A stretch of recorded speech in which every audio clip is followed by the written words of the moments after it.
de datos, lo que son los sistemas de gestión de bases de datos. Y para hablar un poco de el comportamiento de estos datos, quería darles algunas características de cómo pueden ser utilizados. Vieron que a veces, por ejemplo, si tienen que llenar algún formulario, tienen campos que ya están predeterminados. No sé, por ejemplo, la fecha de nacimiento la pueden elegir de un calendario. Todo ese tipo de comportamiento de datos tiene que ver con una preconfiguración, ¿no? Entonces podemos encontrar campos repetibles o no repetibles. Todo lo que pueda ser repetible, temas, es repetible. Descripciones,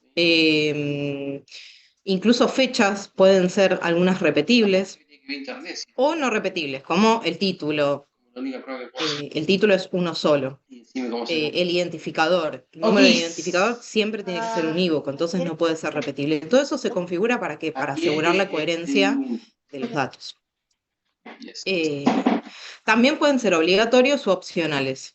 En el caso del identificador va a ser obligatorio porque justamente necesitamos que haya un identificador único. Pueden ser opcionales si tiene autor o no, si tiene fecha o no.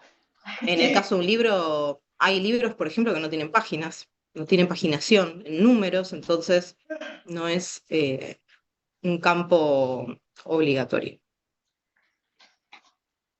¿Se ve ahí? Sí. Ah, perfecto. Yo lo veo re chiquito acá, perdón. Hola, ¿cómo va? Vengan más para adelante, por favor. Me dejan acá todo vacío. Bueno, recién empezamos, estamos viendo comportamiento de los datos, es decir, el comportamiento de los campos donde uno llena esos metadatos, ¿no? Esa información. Recién vimos que pueden ser repetibles o no repetibles. Como por ejemplo el título que no suele ser repetible, los temas que suelen ser repetibles y algunos campos que son obligatorios o opcionales. Después tenemos varias configuraciones. Podemos configurar un campo para que se llene como una lista. Por ejemplo, nosotros ya preconfiguramos que el campo país va a tener todos los países disponibles como para elegir. Es decir, uno no puede llenar esa información. A ver, ¿qué dice en el chat? Presente. Okay.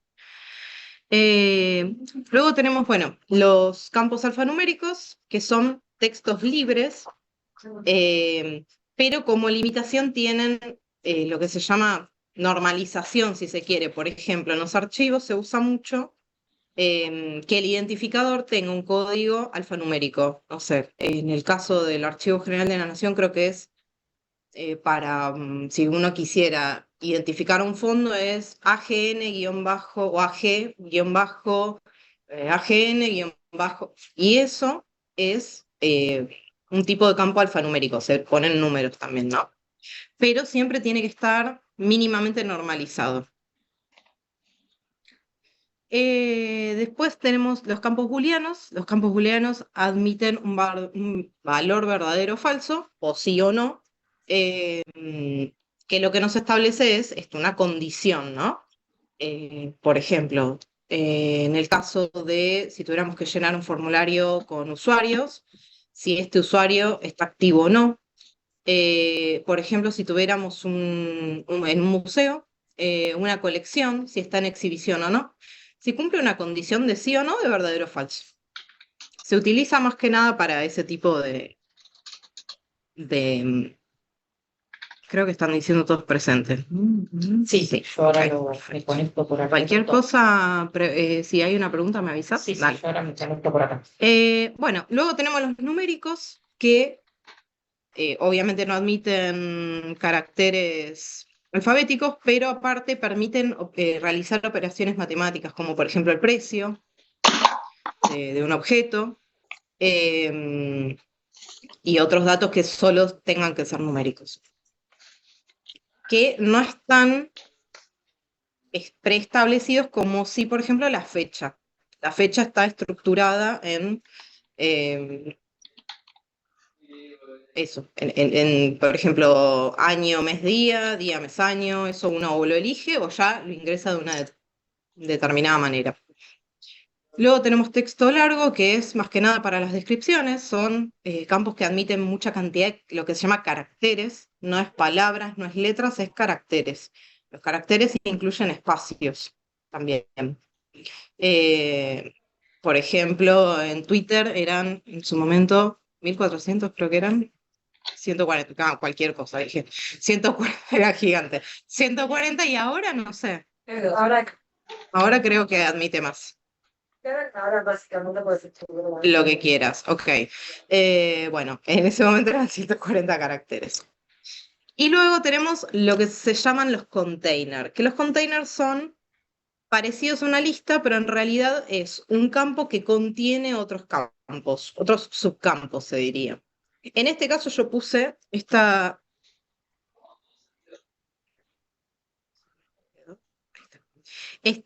ejemplo que puede ser dirección completa, ¿no? Entonces, dentro de dirección completa tenemos el subcampo de calle, el subcampo de número, el subcampo de código postal y el subcampo de ciudad, y uno los llena.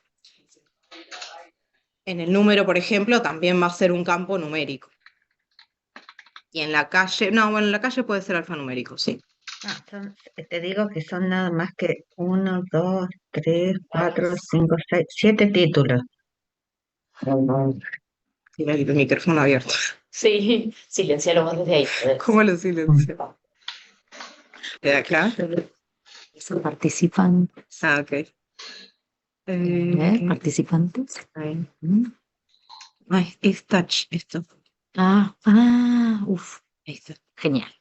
Listo. Claro. Bueno, problemas técnicos, no importa. Seguimos con esto. ¿Hasta acá alguna duda? Ninguna. Perfecto. Todo esto igual, yo se los estoy mostrando, pero esto ya viene normalmente configurado. A veces no, a veces uno lo tiene que configurar, pero en general ya vienen configurados. Pero bueno, se los muestro porque está bueno saberlo. Y bueno, luego pasamos a lo que se llama el modelado de datos. Esto también se los muestro, me parece importante que lo sepan porque siempre me pareció importante que la gente que se dedica a esto o que quiere armar un proyecto sepa cómo funciona un sistema.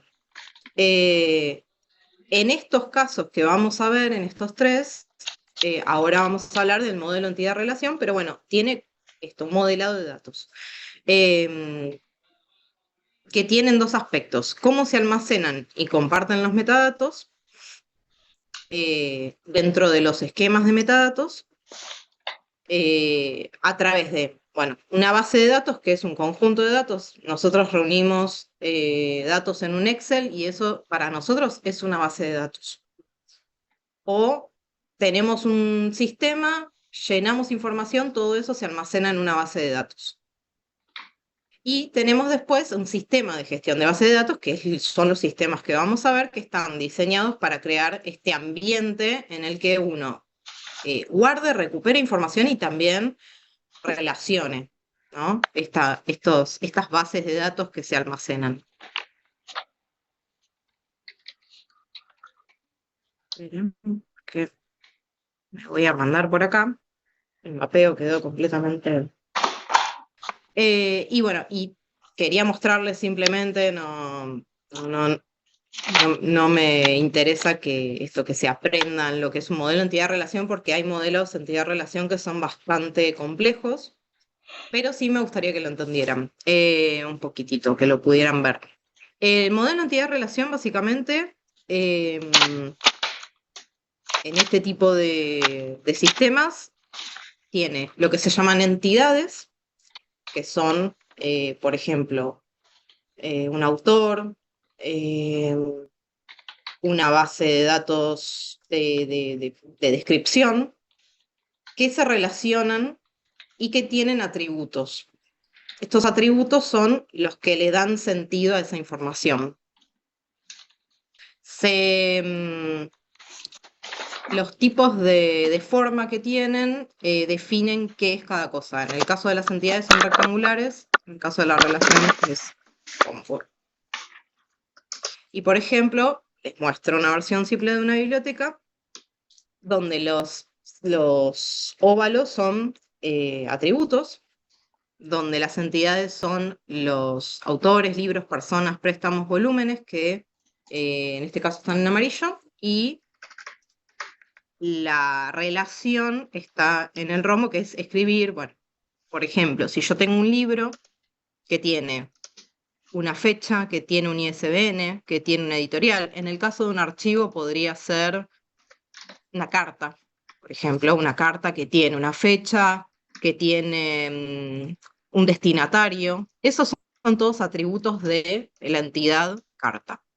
¿De qué manera se relaciona con el autor? Bueno, ¿quién lo escribió? Esa es la relación. Y el autor tiene un identificador que normalmente llamamos ID y un nombre. Las relaciones que se establecen, que es lo que vemos de 0 a n, de 1 a n, tienen que ver con este tema de lo repetible y lo no repetible, o a cuántas posibilidades se pueden asociar. En este caso, en la escritura de un libro, en la bibliotecología, solamente lo asociamos a un autor, por más que haya más de uno, pero siempre hay un autor principal y el resto suelen ser lo que se llama colaboradores. Entonces, bueno, tenemos este tipo de relación. Y después hay otros tipos de relaciones donde uno puede N a N, que es una cantidad de veces, es decir, los temas pueden corresponder a un montón de autores de libros y estos autores pueden tener un montón de temas, estos libros pueden tener un montón de temas. Simplemente eso. Acá hay uno un poco más complejo que no se lee muy bien. Pero bueno, digamos que este tipo de modelado de datos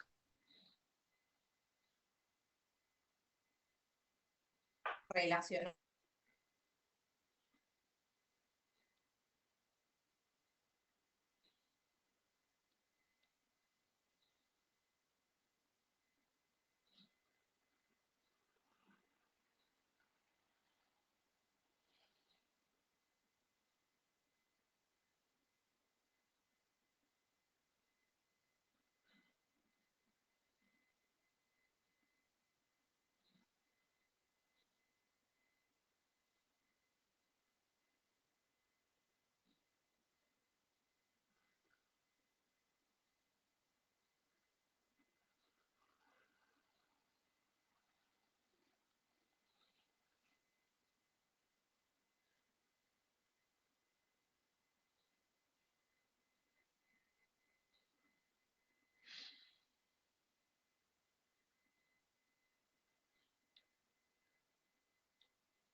Sí, te voy a dar datos.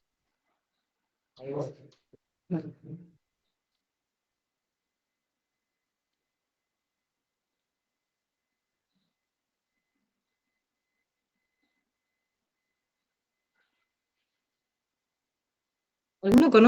¿Alguno trabajó con algún sistema? Ah, perdón. Ya está. ¿Alguien acá? ¿Alguien trabajó con algún sistema de bibliotecas, por ejemplo? ¿Con otro sistema que no tenga que ver con archivos? Mark 21 es un estándar, parecido al ISAT-G en ese sentido. Mark 21, por ejemplo, funciona con COA. COA es un software de bibliotecas, de gestión de bibliotecas, y lo que hace el Mark es estandarizar. Uno tiene campos numéricos donde va ingresando información. Del COA es un modelo entidad-relación. Normalmente es el tipo de modelos que se usan porque son los más No quiero decir que son los que funcionan mejor, pero creo que son los más fáciles de utilizar, ¿no? Después hay otros modelos conceptuales, pero bueno, ya yo al menos no conozco ninguno donde que se trabaje hoy en día en Argentina. ¿Este tipo de cuadro cómo se llama? ¿Cuál tipo de cuadro es este? Este, sí, y el anterior. Sí. Modelo entidad-relación Modelo se llama. entidad-relación. MER o modelo entidad-relación.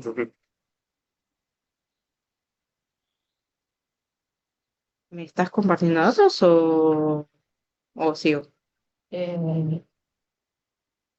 Sí. Avísame si querés y yo. Abierto. Fíjate, si vas a red, arriba, ¿viste donde te ofrece las redes? Sí. Te tiene que aparecer.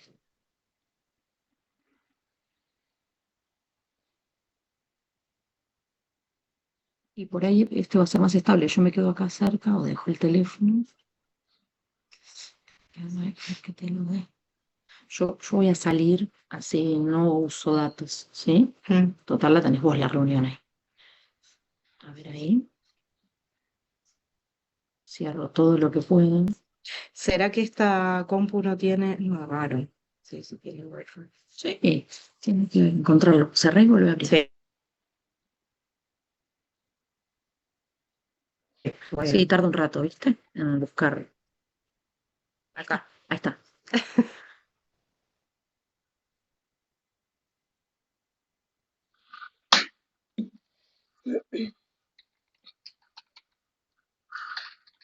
Vuelto.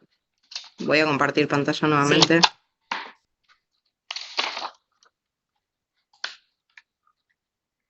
Perdona quienes están en Zoom. Ya volvemos. Bueno, ahora ¿dónde estaba? Acá.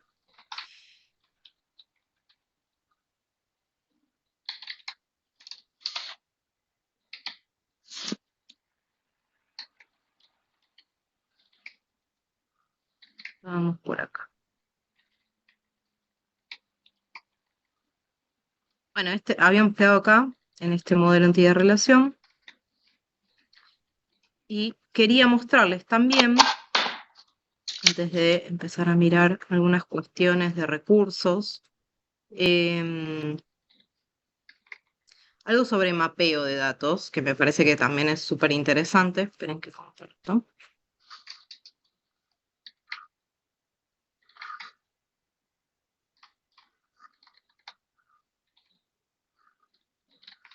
¿Por qué no me deja?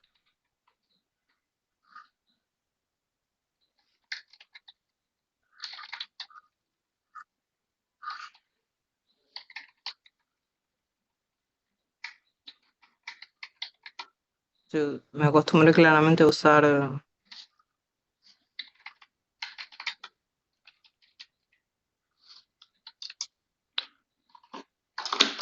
¿Todo bien? Sí, no me deja no me deja poner en la pantalla completa. Ok.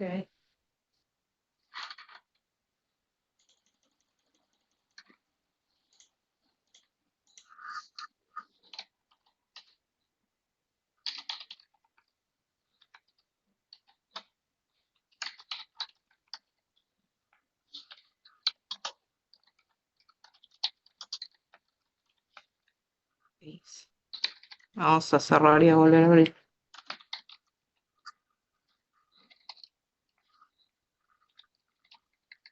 Se han dado una. No, raro.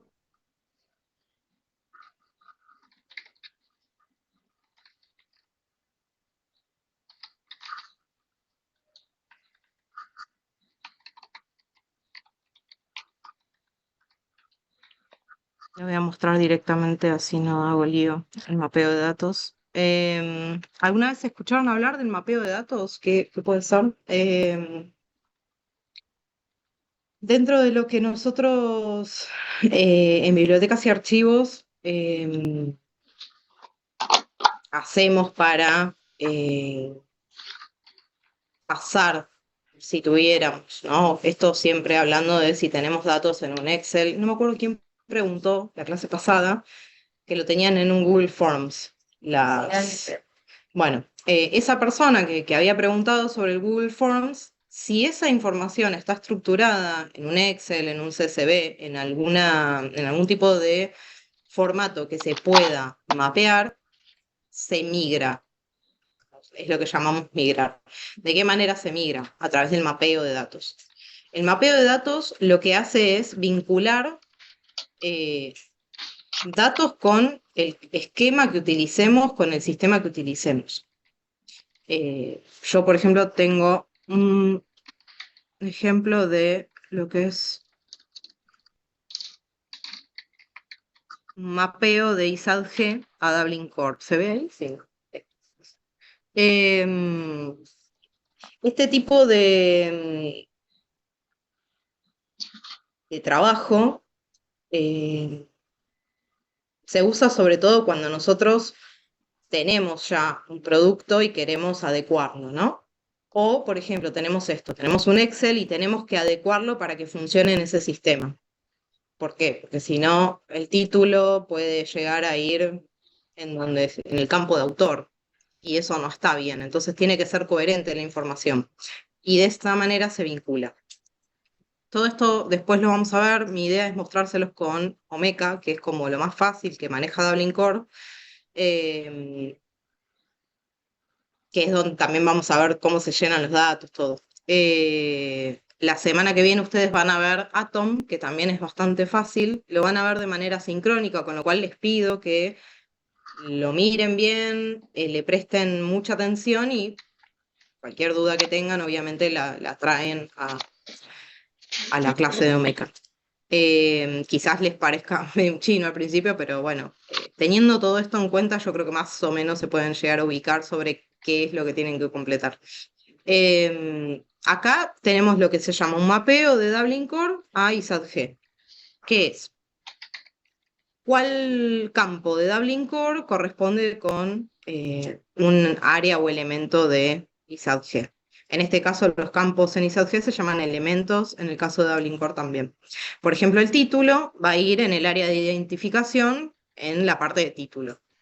El creador, lo mismo. El nombre del productor, el subject, que sería el tema. El subject, que sería en ISADG el área de contenido y estructura, el alcance del contenido, ya que en ISADG no hay materias, sino que se expresan como estos temas tratados en este contenido. Creo que en ISADG, de hecho, si no me equivoco, ahora lo miramos, es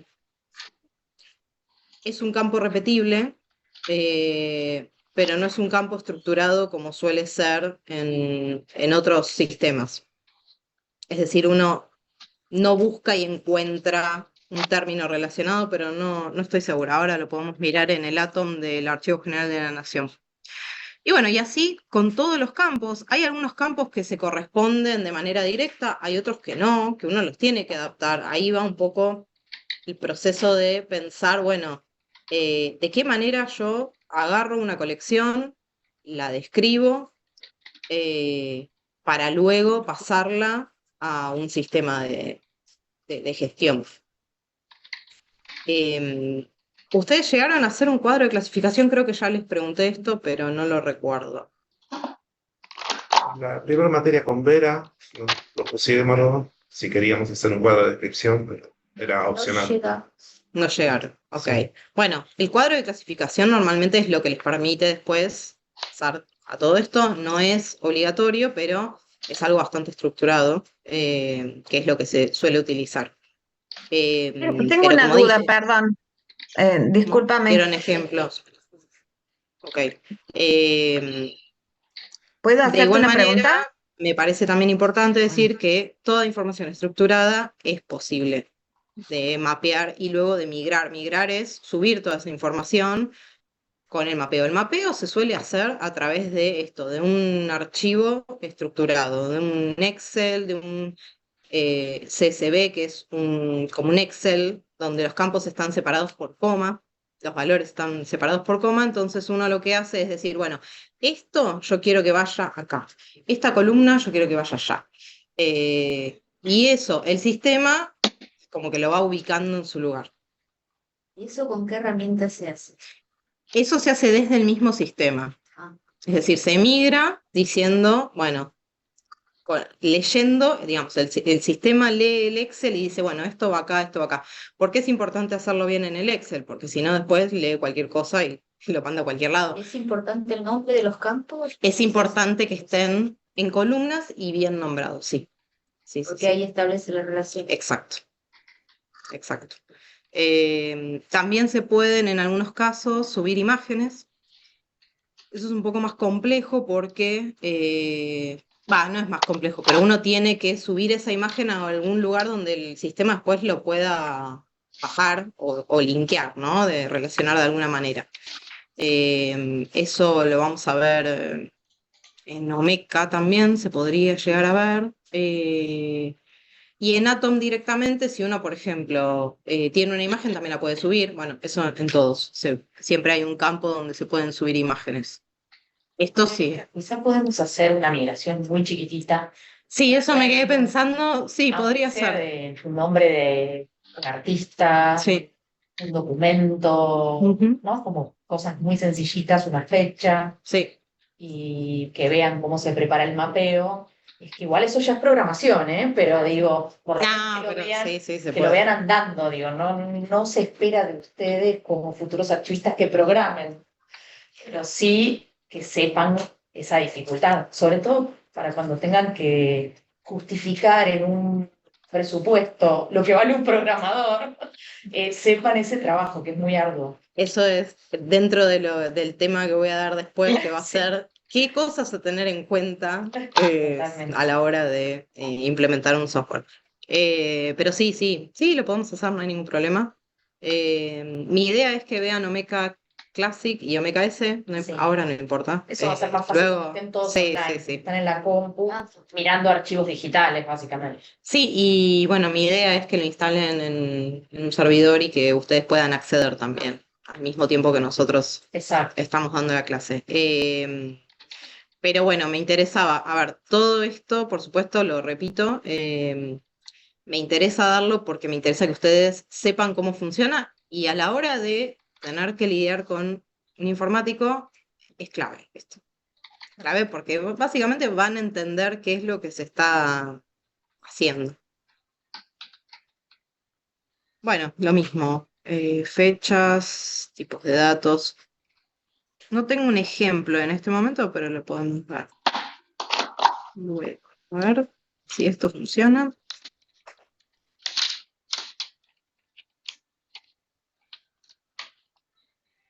Nosotros en la fundación lo que implementamos a la hora de hacer los reportes de condiciones, se me ocurrió hacerlo en Google Forms. Ujú. Entonces, más o menos, diagramé que no sea repetible, la cantidad de caracteres y todo eso. Yo lo que no me imagino, porque nunca utilicé Google Forms para eso, es de qué manera lo estructura. Eso me Claro. gustaría verlo. Después eso lo pasa a un Excel Ok. automático, las imágenes las vuelca en el Drive, dentro de carpetas específicas, Ujú. y lo interesante es que después descubrí el AutoCAD, que permite hacer fichas técnicas Mm. con esas imágenes y con esos datos que uno va diagramando. Bueno, Y todo tiene eso, algo que ver. sí, por supuesto, y todo eso, si vos después lo mapeás, es decir, todo esto decís, bueno, esto va a tal lado, lo podés migrar sin ningún problema. Sí, es mágico.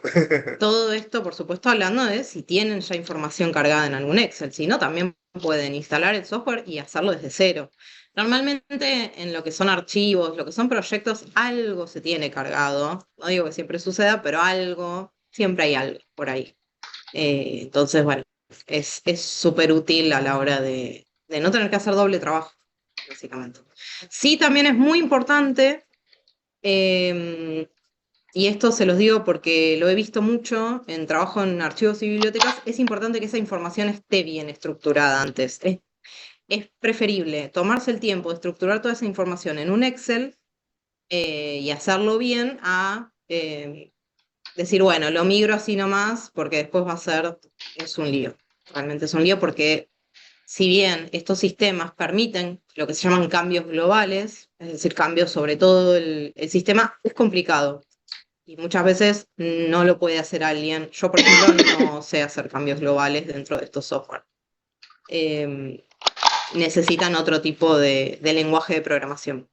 Así que por eso me parece que está bueno esto, tener bien hecho, prolijo, y después decir, bueno, esto ahora sí, trabajar sobre eso.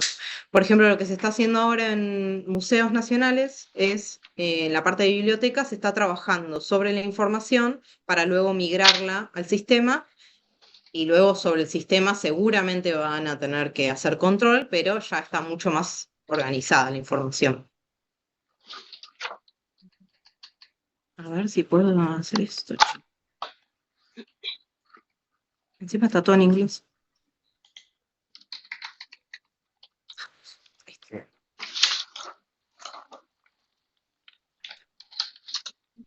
Vamos con mis horribles diapositivas. Ya lo vimos. Bueno, y ahora, antes de comenzar a explorar estos software, que es lo que veníamos diciendo, quería hablar de esto, del software de acceso abierto versus el privativo. ¿Alguna vez escucharon hablar del movimiento de acceso abierto? Sí, ¿qué escucharon hablar? A ver, quiero escucharlos hablar ustedes un poquito, no me quiero escuchar a mí hablar. Esperen que voy a tomar agua después. ¿Qué escucharon sobre eso? El código de programación está disponible y si alguien de la comunidad quisiera replicar ese código, es que podés descargarlo sin pagar copyright. Perfecto. Pero además también tenés la posibilidad de mejorar ese código y de compartir tus mejoras con... Yo no lo habría dicho mejor. Sí. Básicamente lo que tiene el acceso abierto no es que uno simplemente puede descargarlo, sino que puede toquetearlo. De hecho, existen comunidades de cada software. Por ejemplo, existe uno de Collective Access acá en Argentina, que es un grupo de Telegram. Existe uno de COA en el caso de las bibliotecas, donde uno busca, bueno, decir qué cosas necesito, ¿no? ¿Qué necesidades tengo y de qué manera eso se puede programar para mejorarlo? Por supuesto que las versiones que uno descarga luego, uno cuando instala un software tiene una versión. Esas versiones se van actualizando, entonces uno, bueno, si se quiere mantener al tanto de lo que sean las cuestiones de seguridad, es lo mismo que el celular, ¿vieron que cada tanto se les actualiza? Es exactamente lo mismo. Esto lo tienen que hacer ustedes, ¿no? Manualmente. Pero estos softwares se actualizan e incluyen mejoras. O a veces no, a veces vienen con cosas peores. Pero bueno, en general incluyen mejoras. Estas comunidades de gente que mejora, de gente que lo puede descargar, uno lo puede instalar en donde quiera, en su casa. Ahora después vamos a ver igual que tiene ciertos requisitos, pero es esto, es el acceso abierto, es un movimiento que se viene trabajando desde hace muchos años. Tiene que ver tanto con este tipo de software como con el tema de los libros, de los derechos de autor también. Quizás ahí, no sé si saben un poco más, pero los derechos de autor en Argentina son bastante restrictivos, con lo cual a veces es difícil desde las instituciones públicas lidiar con todo eso. Y por eso, bueno, se está buscando que algunas cosas tengan un poquito más un poquito menos de limitaciones.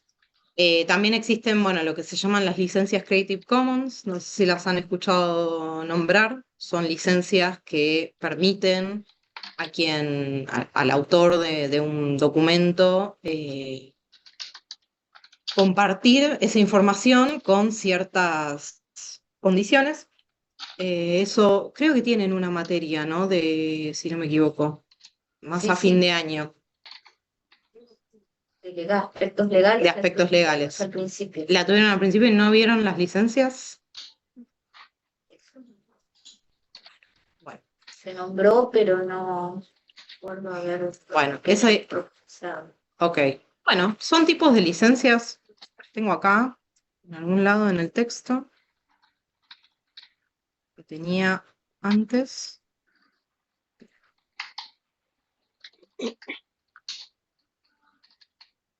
Se otorgan cuando uno por supuesto que esto es para materiales digitales. También hay en libro, pero bueno, en todo caso eso se distribuye de manera gratuita, pero lo que es digital se establece el tipo de licencia con estos códigos. ¿Se ven ahí? Ah, no se ven. Perfecto. Vamos a dejar de compartir y vamos a poner. Qué raro, pues yo puse compartir pantalla.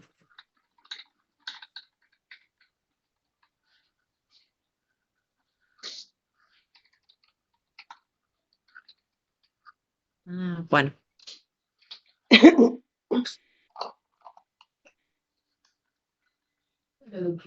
Sí, me duplicó la pantalla, bueno. ¿Ahí se ve? Sí. No, no se ve. Bueno, Sí, aparece el numerito 2. a ver. Vamos de nuevo. Pobre la gente que está en Zoom. Me va a querer matar.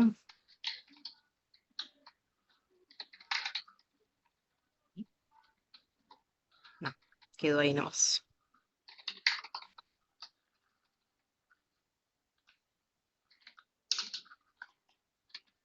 Que voy a configurar la pantalla nuevamente.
Ahí se ve, ¿verdad?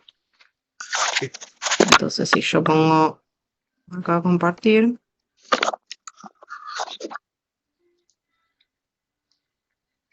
Me aparece 2.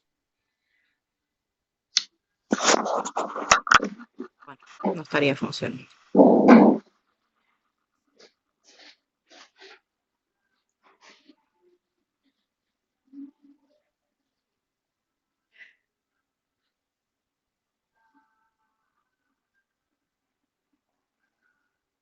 La próxima me traigo un phone. O sea, tampoco se está moviendo ahí.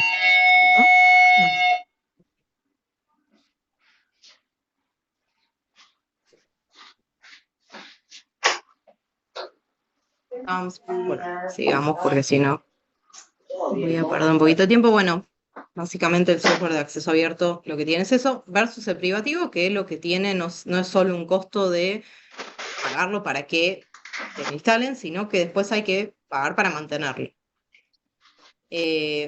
Perdón, ¿cómo se llamaba esa licencia que nombraste antes? Creative Sí. Commons con doble M.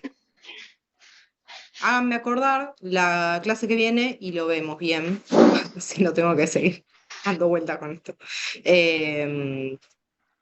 Pero bueno, son algunas licencias que esto tienen ciertas condiciones. ¿Por qué estoy hablando también de licencia Creative Commons? Porque luego cuando uno arma estos proyectos, quizás tiene documentos que quiera, sobre todo se usa mucho con los libros, pero quizás hay documentos que se pueden dar con estas licencias y uno las puede utilizar. Siempre, obviamente, como requisito obligatorio es citar la fuente y tiene otras condiciones de reproducción. No sé si se usa, creo que en los museos, por ejemplo, no se usa. En los archivos personales, por ejemplo, no lo he visto, pero se usa mucho en lo que son bibliotecas, repositorios digitales, que son donde uno carga tesis o documentos institucionales de una universidad pública.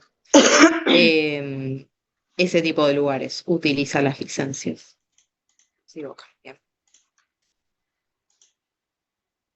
Y bueno, me gustaría también hablar sobre los recursos a tener en cuenta. ¿Por qué? Porque si bien, y algunos tips, por así decirlo, porque si bien nosotros estamos hablando de software de acceso abierto, esto no significa que no tengamos que gastar plata. Y esto está bueno tenerlo en cuenta, ya que uno cuando busca armar un proyecto, cuando busca recibir un subsidio para armar todo esto, tiene que tener en cuenta ciertas cosas, ¿no? Que quizás con un software privativo la planificación es distinta, va más por el lado de, bueno, busquemos una empresa que pueda instalarnos esto y ver cuánto cuesta mantenerlo. Son distintos pasos, distintos procesos. En mi experiencia, lo que implica tener un software de acceso abierto es mínimamente alguien que pueda mantenerlo. Por supuesto, alguien que pueda instalarlo, pero sobre todo alguien que pueda mantenerlo. Así que bueno, me parece importante también a la hora de planificar todo esto que tengan en cuenta estos recursos. Bueno, ahí hay un montón de texto que lo voy a leer porque acá no lo tengo. Lo que tiene que ver con servidores y almacenamientos. Estos software tienen un peso en Ya gigas, está cargada para la se comisaría. almacenan, Sí. digamos, tanto el software como las bases de datos, toda la información en un servidor, que puede ser un servidor local o un servidor que está en lo que se llama la nube, un servidor web, y que tiene distintos precios, ¿no? Y también, por ejemplo, en algunos casos, tiene que ver con el tipo de información que se maneja. Puede ser información sensible, entonces uno no quiere que esté en un servidor web. O todo lo contrario, es un tipo de información que necesitamos que esté asegurado que va a estar bien custodiado, guardado, almacenado, entonces quizás no confiamos tanto en un servidor local. Un servidor local es como un CPU, es físico. Uno lo puede tener en la institución o puede estar almacenado en la casa de una persona. Es decir, nosotros cuando instalamos estos software, lo podemos instalar en nuestras propias computadoras. Eso va a actuar como servidor. ¿Cuál es el problema? Que bueno, que cuando le empecemos a cargar información, si nuestra compu no tiene la memoria suficiente, quizás nos vamos a quedar, ¿no?, cortos en ese sentido. Entonces, todo eso hay que tenerlo en cuenta también, no solo la planificación de lo que queremos hacer, sino dónde lo vamos a alojar. También me parece importante tener en cuenta la capacidad para hacer copias de seguridad regulares y con esto nunca se confíen. Hubo muchas instituciones que perdieron información por no hacer backup de manera regular. Uno puede hacer el backup de manera manual, es decir, bajar toda la información, que no es lo que se suele hacer, o desde, bueno, con alguien que pueda programar semanalmente hacer un backup, se hace en ese servidor. Hay una oferta que se llama checksum. ¿Qué sería el checksum? Es una mandan la data que necesitan un archivo de escritorio a un externo de México, que chequear que realmente todos esos bytes que están en el archivo original realmente se peguen al disco duro, porque viste que puede pasar por archivos muy pesados que copy-paste, pone el jueguito del archivo, de repente lo querés reproducir Y no pasa nada. Se supone que eso quien lo maneja, digamos, quien hace los backups regulares, calculo que lo debe tener en cuenta. No lo sé, nunca hice backups yo de manera programada, La manera manual es exportar bases de datos y se exportan. Y obviamente ahí uno mira manualmente esto, qué información, no sé, si pesa 1 kilobyte, es como que te está faltando mucha información. Lo que pasa es que muchas veces eso no es viable de hacer. Imagínense un sistema que pesa cantidad de gigas y uno tiene que hacer esos backups todas las semanas. No sé de qué manera se realizan los backups en los servidores, pero eso también está asegurado por la misma persona que se encarga de mantener al sistema en el servidor. Tiene que ver capaz con preservación. Puede ser con preservación y también con procesos de... Sí, sí. O sea, seguramente se tenga en cuenta a la hora de hacer estos backups. Sí, sí, sí. No, yo no sabría decirte porque nunca lo hice de esa manera, pero sé que se hace y sé que es importante hacerlo. Y uno también elige creer en algún punto, porque también, ¿no? Uno tiene un... Pasa que Y en la persona que está haciendo eso, o en la computadora que está haciendo eso, ¿no? Uno puede, por supuesto que uno puede hacer backups. Sí, si uno quisiera que todo eso se guardara, mínimo guarden los Excel, o esto exporten una vez cada tanto las bases de datos. A nosotros, por ejemplo, en Filo nos ha pasado que se hizo una actualización. También cuando se hacen actualizaciones del sistema se tiene que hacer un backup previo, porque muchas veces la actualización falla y ahí fuiste, básicamente.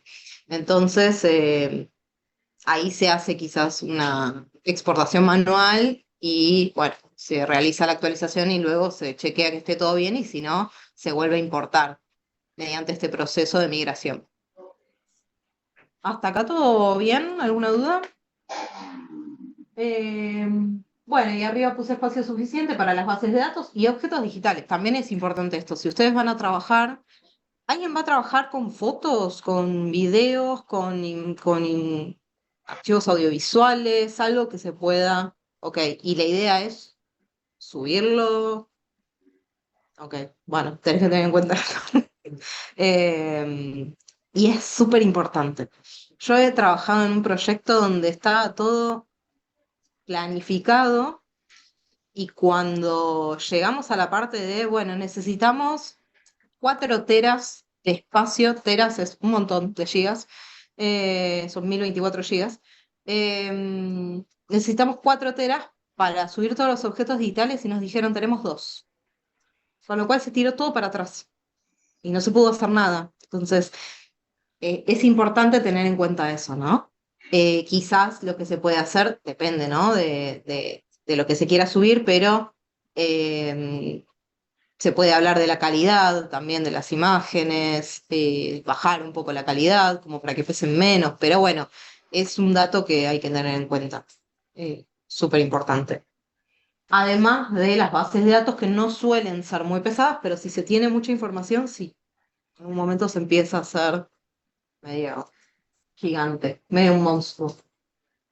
Bueno, después algunas cuestiones de compatibilidad, que esto tiene que ver más con... Esto está un poco resuelto cuando ustedes lo trabajan con alguien que es informático.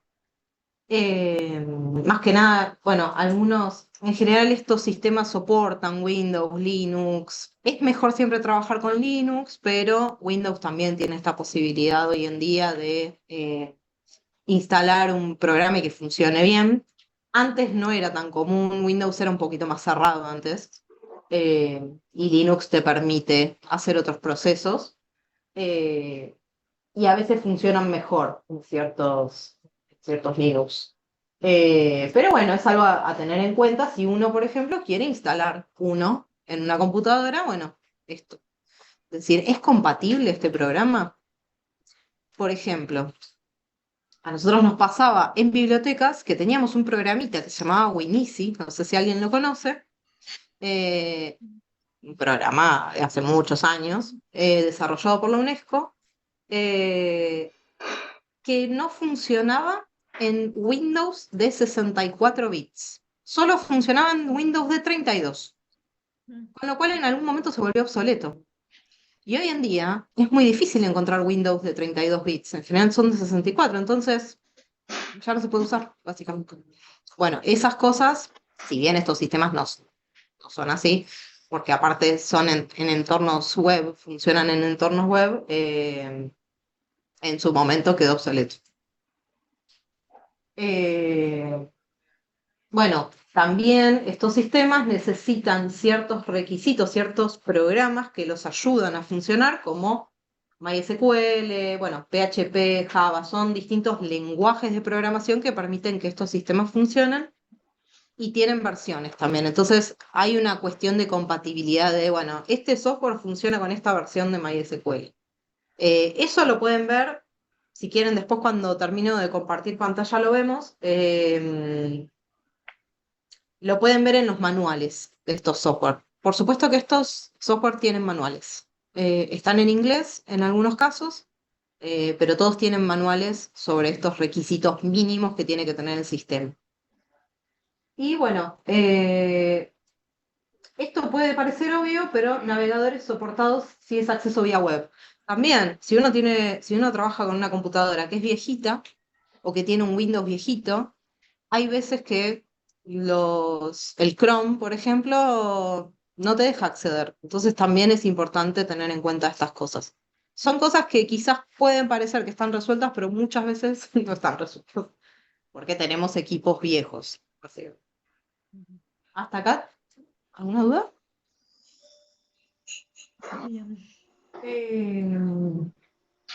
Bueno, y arriba lo que dice, que no se ve, es que aunque el software sea open source, que es de acceso abierto, siempre habrá costos asociados, que es lo que decía antes, ¿no?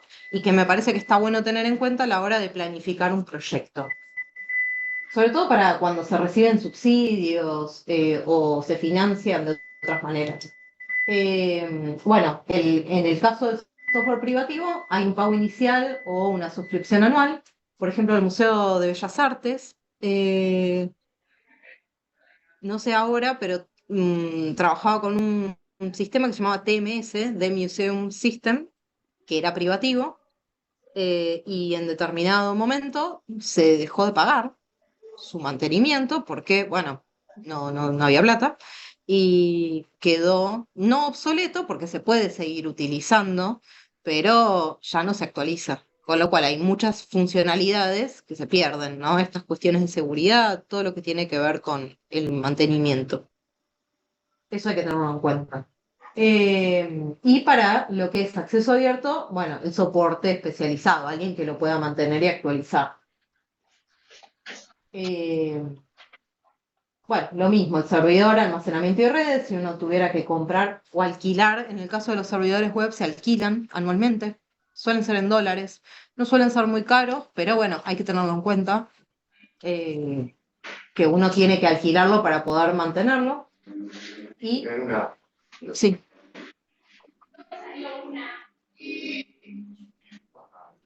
¿Cómo? Perdón, no te escuché. El servidor web y ofrece el gasto también de conexión a internet, de subir y bajar. Totalmente. Totalmente, sí. Bueno, eso es algo que damos por sentado y es verdad que también lo podemos ver hoy que no está tan planificado. Pero sí, totalmente, el tema de internet. Todos los servicios, por supuesto, todo lo que implica tener un lugar donde uno pueda conectarse. Además del hardware, que serían las computadoras. Bueno, en el caso de la capacitación, normalmente cuando uno planifica este tipo de eventos, de trabajos, de proyectos, la persona que se encarga de instalar suele dar capacitaciones, con lo cual debería estar incluido, pero puede que no. Todo puede ser en este mundo del sistema de gestión de archivos y bibliotecas. Y algo súper importante y que no se hace, y yo sé que no se hace, y que nadie me venga a discutir eso, pero sé que no se hace, es la producción de manuales y documentación interna. La documentación interna sí se produce porque es necesario para que funcione. Imagínense un archivo donde trabajan, por ejemplo, el Archivo General de la Nación, donde trabajan un montón de personas al mismo tiempo sobre un sistema sin un manual. ingresando la información, ¿no? Se supone que quienes ingresan la información son gente que debería saber en qué campo va cada cosa, pero no siempre sucede. Quizás en el AGN sí, quizás en otros lados no. Quizás también algo que no se tiene en cuenta es todo este tema de la documentación, es, bueno, ¿por qué registrar todo este trabajo? Porque quizás uno no va a estar toda la vida también en un archivo o en una biblioteca. Entonces, quien venga, quien herede todo este trabajo, va a tener un registro de todo lo que se hizo. Eso es súper importante y no se suele hacer. No se suele hacer porque en el momento es complejo de por sí tener que pasar por todo este proceso de instalación, de migración, de lo que sea, pero es importante tener todos estos registros. Bueno, y lo que hablábamos antes, algo a tener en cuenta es el tema de la conversión y la limpieza de datos, tanto en sistemas anteriores como en el Excel, preparar toda esa información para que luego sea migrada. También algo que no hablamos, pero que también es posible, es que si uno tiene un sistema anterior, por ejemplo, en bibliotecas teníamos Winisys, no conozco sistemas de archivo que previos a Atom, a Omeka, Collective, pero por ejemplo el TMS, el de Museum System, para poder extraer esa información y pasarla a otro sistema de acceso abierto, bueno, hay que hacer todo un proceso también de exportar, estructurar esa información, mapear y subir. Y muchas veces, con lo que es software privativo, no es tan fácil, porque al ser software privativo tiene muchas restricciones de acceso, ¿no? Lo que buscan es que uno no pueda hacer básicamente nada más que meter información y que funcione. Así que eso también está bueno tenerlo en cuenta. Por eso también alentamos a que se instalen software de acceso abierto, que es mucho más fácil de manejar en ese sentido. Bueno, y acá termina mi presentación. Obviamente, bueno, también hablar de los recursos económicos. Existen algunos subsidios, está la Fundación Williams, que tiene el concurso Desempolvando Archivos, existen otros tipos de subsidios que ahora no se me vienen tanto a la cabeza. El Fondo Nacional de las Artes cada tanto da subsidios, mecenazgo. Está bueno tener todo esto ya preparado, quizás para poder presentarse de manera más rápida y poder ganar. Hoy en día está medio difícil, pero incluso hay concursos externos. Por ejemplo, creo que en este museo se trabaja con la Universidad de Los Ángeles, que también les dio un subsidio, entonces se puede hacer todo este trabajo. Obviamente se tiene que tener en cuenta también los recursos humanos, cuánta gente va a ser, a quién hay que pagarle, todo eso se planifica a la hora de armar estos proyectos. ¿Alguna pregunta hasta ahora? ¿Alguien está en este proceso? Sí. No, con respecto a un comentario de que Google tiene un programa especial para fundaciones y organizaciones sin fines de lucro, que si te anotás y haces un formulario, tenés que tener una página web también, pero te dan 100 terabytes en la nube, gratis. Pero eso es, o sea, ¿uno se puede aplicar o cómo es? Tenés que tener una fundación con una página web, ciertos requisitos que no sé específicamente, pero sé que te da mucho más espacio y te permite acceder a muchas más cosas. O sea, eso uno directamente como que esto aplica en cualquier momento del año o es... Sí, en cualquier momento del año. Okay. Sí, no sé los requisitos específicos, lo comparto en el grupo de WhatsApp que tenemos con los compañeros. Dale. Si a alguno le interesa. Y en el campus también, si quieren abrir un foro y lo podemos compartir. Sí, estaría bueno para ir dialogando. Yo no sé qué requisitos específicos, pero sé que es accesible y que se puede obtener. Normalmente lo que piden es que sea esto una ONG o una asociación sin fines de lucro, que uno lo pueda comprobar y que a veces que tenga una personería jurídica quizás. Claro. Pero está bueno, y sí, bueno, es que se busca también alentar todos estos proyectos. La finalidad también de todo esto es visibilizar, ¿no? Acá estamos, creo que quienes están, buscan visibilizar toda la información que puedan tener. esto, había preguntado antes si alguien tiene algún proyecto, porque en la clase anterior no todos se presentaron, entonces quería saber si alguien está trabajando en esto ya, o lo está ideando. O sea, no ya, el año pasado había un escenario, Ujú. me parece del banco Santander, no me acuerdo la verdad, pero no la puso.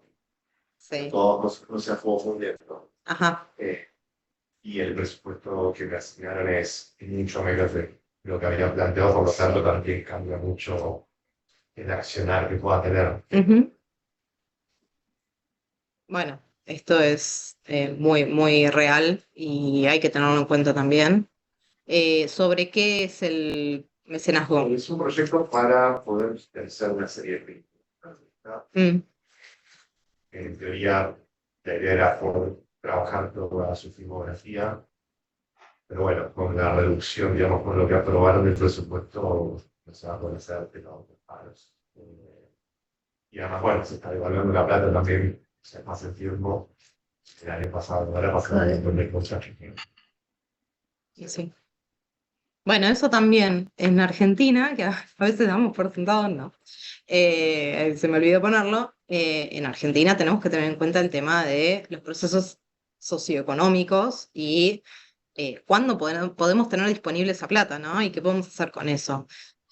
Eso es algo que en algún punto también escapa un poco de nuestro control, pero bueno, mínimamente tener en cuenta para no irse, para no ilusionarse, porque después la realidad nos golpea.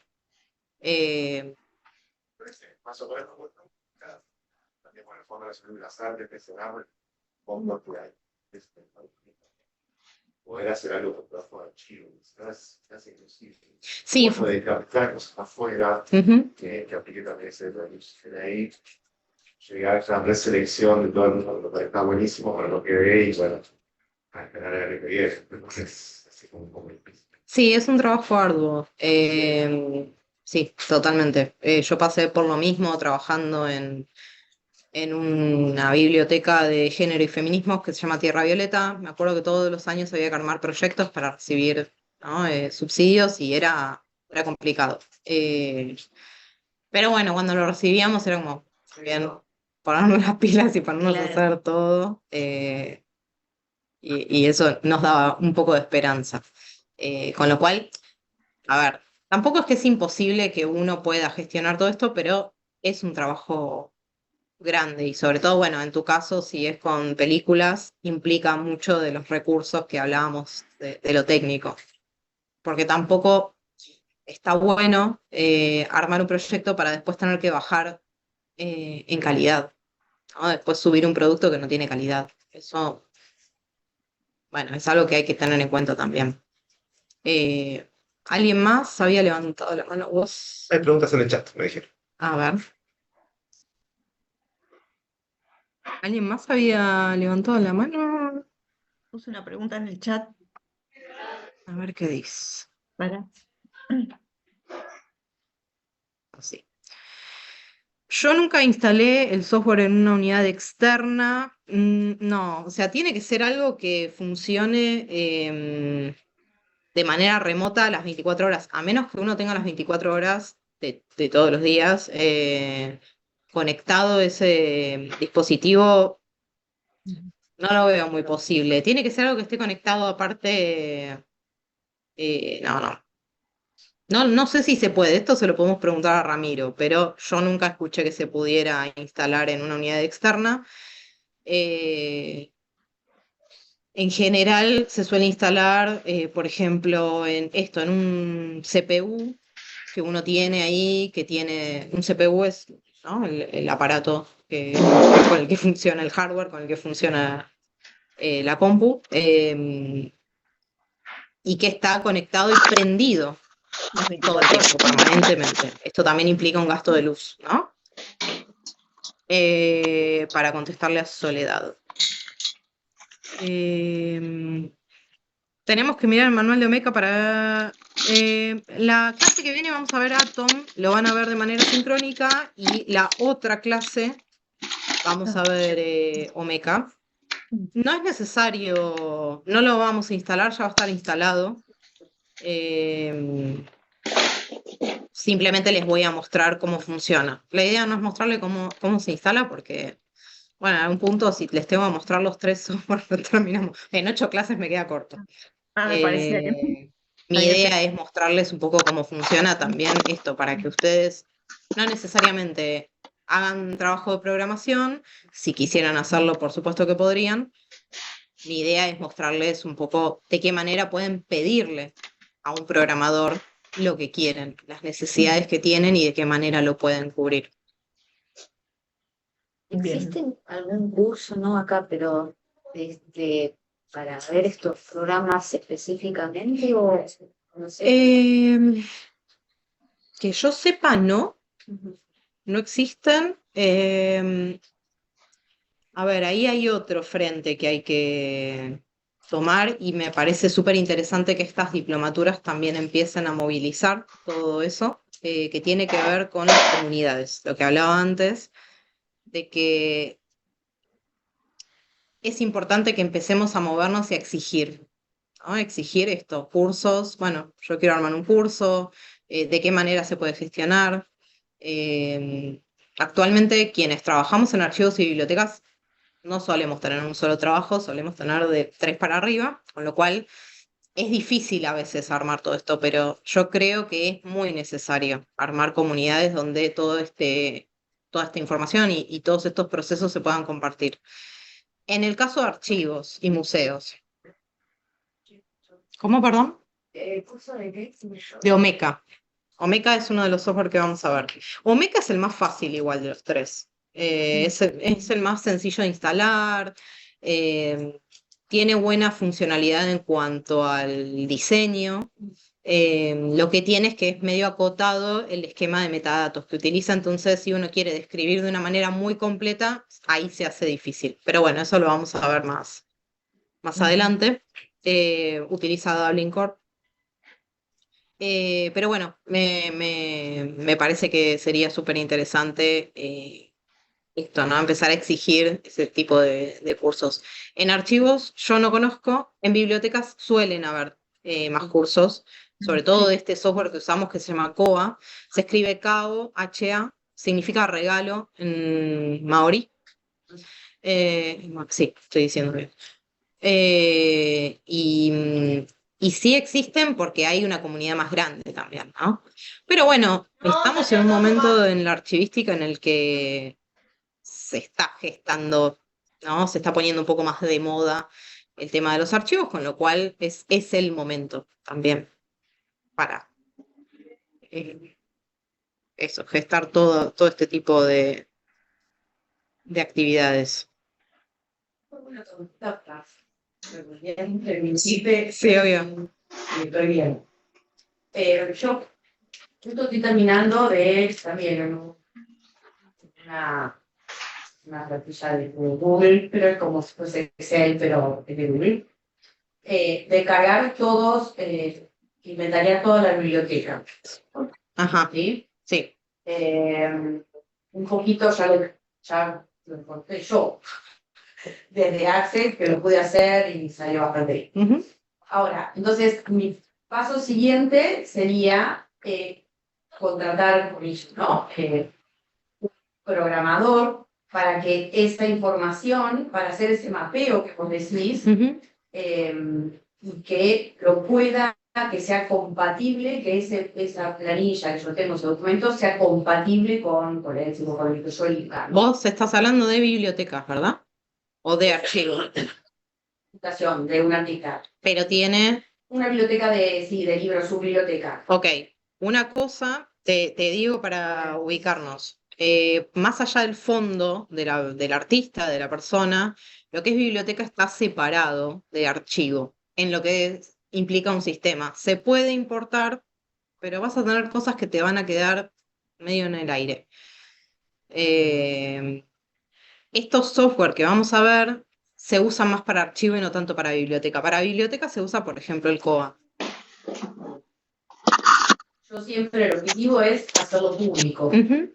Entonces, en este caso, yo tendría que, a futuro, pero para que no, pero voy a tener 2 dos programas, digamos, uno para su biblioteca personal, la del artista, y otro para su obra, demás es. Normalmente se hace así. Si vos lo vieras inviable, se podría ver alguna manera de que esos libros estén descriptos mínimamente en un software de archivos, pero hay ciertos campos que no se corresponden, ¿no? También lo que podés hacer con el Access, si no me equivoco, se puede armar una especie de página donde a través de ese Access se pueda estructurar la información y uno pueda ponerlo a disposición del público.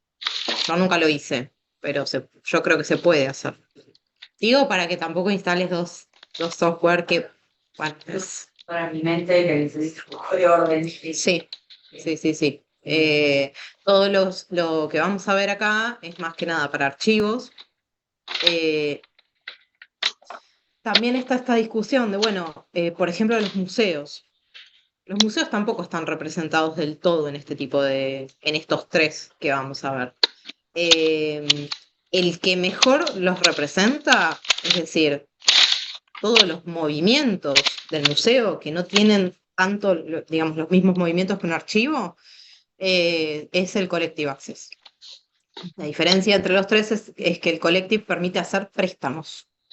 Entonces, en un museo suelen haber movimientos, ¿no? Bueno, un museo presta una colección a otro museo. Todo eso se registra. Y ese registro en Collective Access se puede hacer. En los otros dos no. El AGN, el Archivo General de la Nación, utiliza Atom. ¿Por qué? Porque no suele prestar cosas. Entonces, directamente es para registrar lo que uno tiene y exhibirlo al público. Esas obviamente son cosas que también hay que tener en cuenta, ¿no? Que lo vamos a ver igual un poquito más adelante con cada uno de los tres, pero son cosas que hay que tener en cuenta. Hoy en día está muy de moda el Collective Access, muy de moda, pero no es un software simple. Es un sistema complejo de configurar y de entender. Con lo cual también, bueno, permite un montón de cosas, pero hay que customizarlo a lo que uno necesita. Y a veces eso es lo más complejo. A veces uno también se frustra por usar algo tan grande para algo que quizás no necesita tanto espacio. Y a veces sale bien, obviamente. Pero bueno, todo esto quizás, una vez que ustedes lo vean, a cada uno de ellos, podemos hablar de estas ventajas y desventajas. Pero bueno, sí, es una moda que está vigente hoy en día porque se publicitó bastante, ¿no? En su momento fue otro software que se llamaba DSpace. DSpace es para gestión de repositorios, es decir, para tesis, trabajos de instituciones públicas, contra otro que se llamaba Greenstone, que era bastante más sencillo, pero bueno, es eso, son las ventajas y desventajas de utilizar cosas más complejas y depende de las necesidades de cada sistema. ¿Alguien más me quiere contar del proyecto? ¿De alguna idea?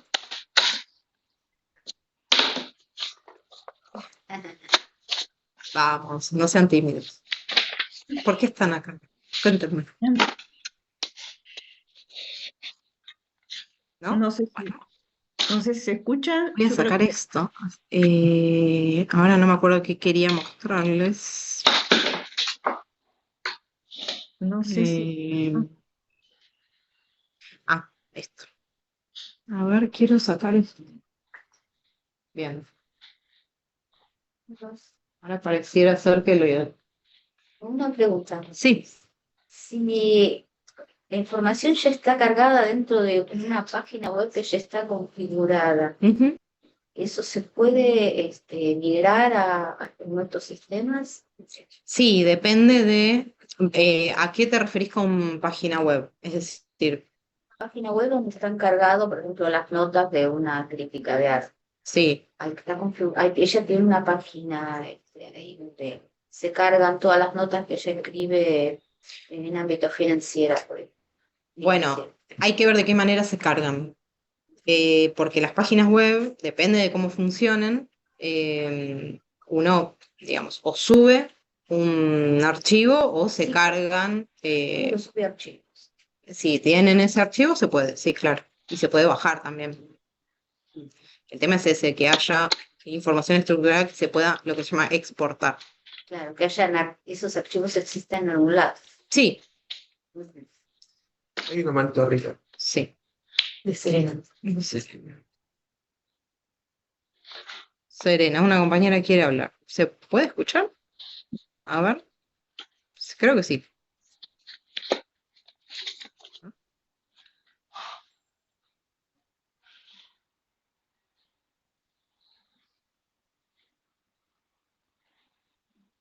No se escucha, ¿no? Parece que no está muy fiada. Sí, pero a ver.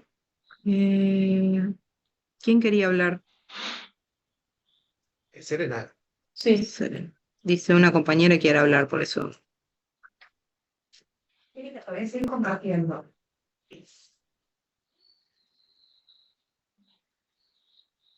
Arriba, Eri, en los top share. Pero a ver. No, me parece que Serena decía que alguien quería. Sí, Quizá era. Soledad. Maxi. Creo que estamos silenciados. Claro, puede ser al principio del Zoom que había Estamos silenciados. No. Bueno, me Bueno, parece que quedó de antes. pueden preguntar en el chat si no. Más fácil. Me parece que es más fácil. Acá lo que me dicen es yo soy fotógrafa y en Adobe se pueden cargar metadatos. ¿Se pueden migrar correctamente? Sí, si están estructurados, sí. En Adobe se pueden cargar metadatos. Si se pudieran exportar, sí, se pueden migrar. Estoy pensando para qué se utilizaría. O sea, para qué uno carga metadatos en un Adobe. En un PDF, me imagino. Que se cargan.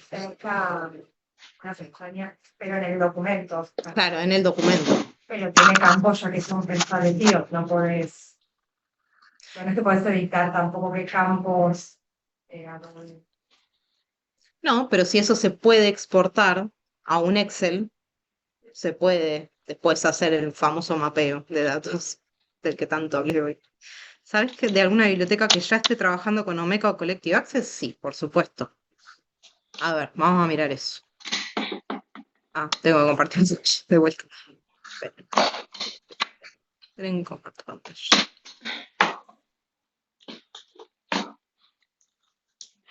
Ahí se ve, ¿no? Sí. A ver. Omeka utiliza...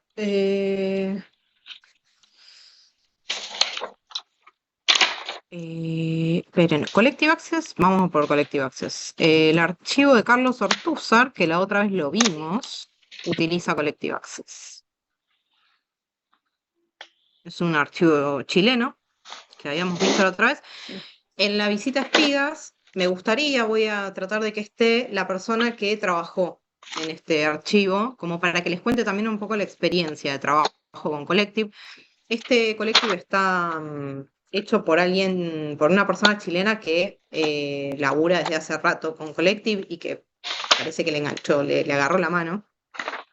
Así que está muy bueno.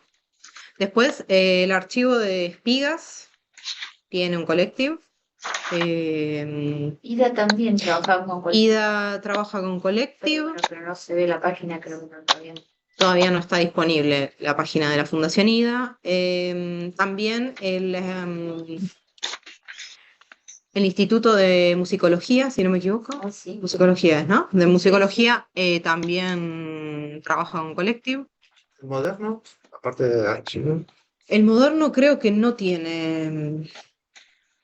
Creo que no tiene. Sí. ¿Tiene? No, sí. Sí. Lo que pasa es que no Tiene tiene. moderno, ¿no? Tiene Collective. Tiene encargado mucho más obras que documentación. A ver. Documentación de las muestras. De las muestras cargaron, claro, Sí, están disponibles. fotografía, básicamente, o Sí. afiches. También catálogos. Claro, digamos, más parecido a la carga de una obra de arte, ¿viste? Claro. Sí, claro. Bueno, eso es lo que tiene el Collective, que muchos museos, muchas colecciones de arte utilizan Collective por todo el tema este que hablaba antes de los movimientos, ¿verdad? ahí le doy bola al chat. Ya le pongo, pero bueno, este collective está súper bien hecho. Yo creo que debería mostrar otro porque se van a ilusionar. Pueden, por supuesto, entrar y mirar. Me parece que eso está bueno. Tratar de identificar cuáles son los. Lo que ¿no? tiene cuando ven al collective más con la La Fundación tipografía. Clem. Claro, sí, pasa que tenemos solo obras, no tenemos cargados documentos. Pero está bueno verlo Sí, porque. Sí. Pero digo, lo que los va diferenciando es porque tiene más capas de diseño encima. Exacto. Y ya ahí interviene un diseñador web, digo, además de un programador, Sí. que le puede cambiar la tipografía, poner colorcitos a las letras, Sí. digamos, ser mucho más simpática la imagen visual. Ujú. Pero van a ver que siempre igual hay limitaciones, porque no deja de ser un software muy sólido, ¿no? Pero con ciertas limitaciones es austero. Esa es la palabra, digamos, a nivel diseño, ¿no? Creo que en ese sentido, y por lo que veo de lo que es nosotros en las disciplinas que manejamos, la archivística, la bibliotecología, tenemos mucha influencia estadounidense. Y los estadounidenses son prácticos. A ellos no les interesa tanto el mostrar el colorcito. Es como, bueno, vos necesitas encontrar esto, necesitas guardar esto, y es como así, ¿no? Muy racionalista, si se quiere decir. Entonces, bueno, como dice Cintia, hay algunas posibilidades. Por ejemplo, el Omeka también permite tener, aunque sea un estilo, es mucho más fácil, pero también es mucho más limitado que el Collective. Pero bueno, en realidad lo que buscamos con este tipo de sistemas no es solo visibilizar, sino también poder trabajar con ellos. Entonces hay ciertas cosas que se limitan. Algo que les voy a adelantar, pero que después lo van a ver también, que es la diferencia con el tema de las páginas web, que son un producto ya armado que uno diseña, digamos que alguien diseña y uno lo ve ya armado, es que este tipo de software tiene lo que se llama un front y un back. Cada una de esos dos componentes tienen una dirección, ¿no? Uno entra al back o uno entra al front. El front es esto, que es lo que uno está viendo acá. El back es otra dirección. Quizás es www.carlosortuza.cl/archivo. Entonces ahí uno entra a lo que se llama el back, que es donde uno entra con un usuario y contraseña y es donde uno trabaja, porque si ustedes ven esto, dicen, bueno, pero ¿y dónde yo pongo la información? Todo esto, ¿no? Como, ¿dónde estructuro? Bueno, no, esto funciona así. Los tres funcionan de la misma manera. Uno tiene una parte de atrás donde trabaja y esta parte del front, que es lo que Cintia dice que necesita más el trabajo de un diseñador.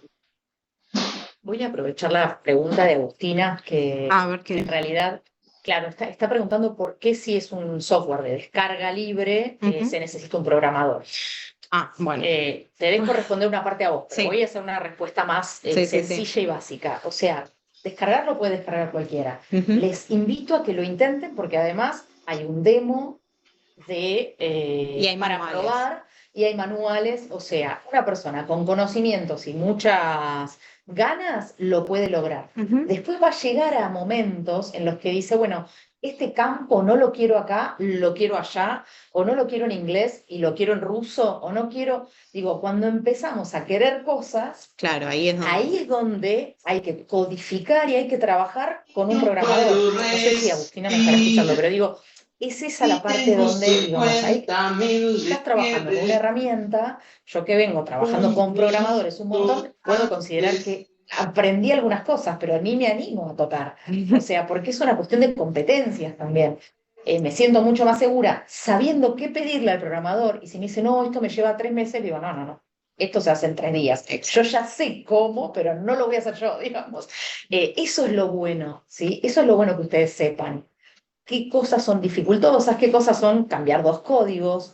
Entonces, en la medida que vayan usando bases de datos, las que está nombrando la profe u otras, van a empezar a entender la manera de trabajar. Es como empezar a trabajar en cualquier trabajo, digo, empezamos a entender los códigos internos de ese trabajo. Ujú. Y podemos saber, digo, si tenemos que ser coordinadores de un tema, digamos, si tenemos que pagar presupuesto, la idea es que se lleven esa herramienta, decir, bueno, a ver, acá voy a usar Omeca, me viene mejor porque tengo un archivo que tiene más libros que foto ¿no? Y me sirve mejor un software de biblioteca que lo toco un poco y lo fuerzo para guardar fotos también, o al revés.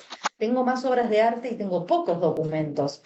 Me voy con un collective porque sé que tiene más capacidad para la obra de arte y de paso me permite cargar documentos y fotos.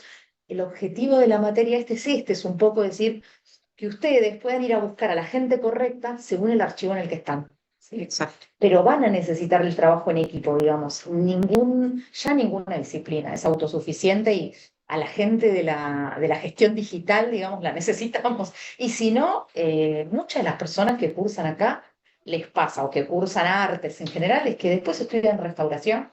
¿Por qué? Porque les gusta esa rama. O después estudian programación porque les gusta esa rama. Y bueno, y se convierten en referentes muy interesantes porque manejan las dos cosas, ¿no?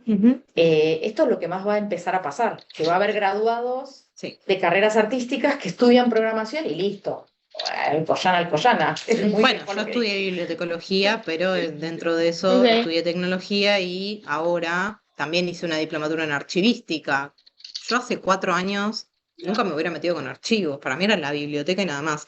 Y sin embargo es eso, bueno, un día dije, che, no, tendría que saber manejar estas cosas.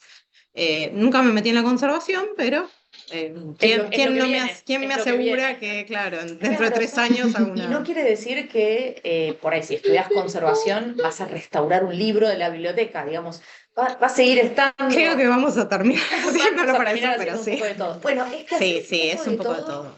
No quiere decir eso, que no necesitemos equipo. No, por supuesto, a mí me pasa mucho que yo trabajo en una biblioteca de historia del arte y trabajo con artes combinadas, que esto me lo enseñaron hace poco los tipos de arte, yo no lo sabía. Trabajo más que nada con teatro y cine y danzas.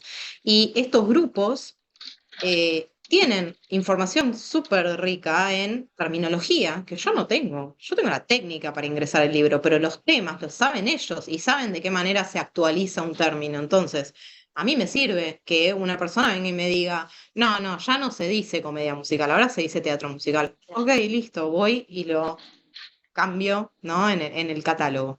Bueno, en artes visuales pasa todo el tiempo, el nuevo vocabulario, digamos, artes plásticas, ya no debería decirse, digamos, es visuales, plásticas, claro. Un montón de lenguaje. En Norteamérica me dijeron que se dice teatro musical. Teatro musical, yo me enteré hace poco. En América dicen así, no comedia musical, otro día me enteré también. Claro, bueno, o mismo el cine mudo, que ahora es cine silente, también. Es algo que, digamos, uno como profesional quizás no tiene por qué saber, pero trabajando de manera interdisciplinaria, obviamente siempre el producto va a ser mejor. Lo mismo con el tema de la informática. ¿Por qué hago hincapié? Porque los informáticos a veces pueden ser difíciles para interpretar lo que uno necesita o lo que uno quiere. A veces diría casi siempre. Bueno, porque manejan otro lenguaje, básicamente. Es más, yo creo que un informático agarra estos sistemas y te dice esto está mal, esto está mal. Bueno, pero es lo que nosotros necesitamos, funciona y nos viene bien. Necesitamos que vos lo instales y lo configures, sí. Quiero consultar, por ejemplo, si no tiene instalación fotografía, la hace sin fotografía. Sí, por supuesto. El tema de los objetos digitales, imágenes de obras, fotografía, archivo audiovisual, es opcional y hasta a veces está sujeto a los derechos de autor, ¿no? Se puede, obviamente, siempre la idea de esto es cargar la información, el registro sobre ese objeto. Si después se puede también cargar el objeto, buenísimo. De hecho, ahora lo miramos, en el Archivo General de la Nación, que maneja Atom, que para mí, en lo que es archivos, lo voy a defender a muerte, porque para mí el Atom es lo más, pero bueno. Cuanto a archivos, es muy escueto en cuanto a diseño, pero funciona muy bien para registrar archivos. Por acá abajo.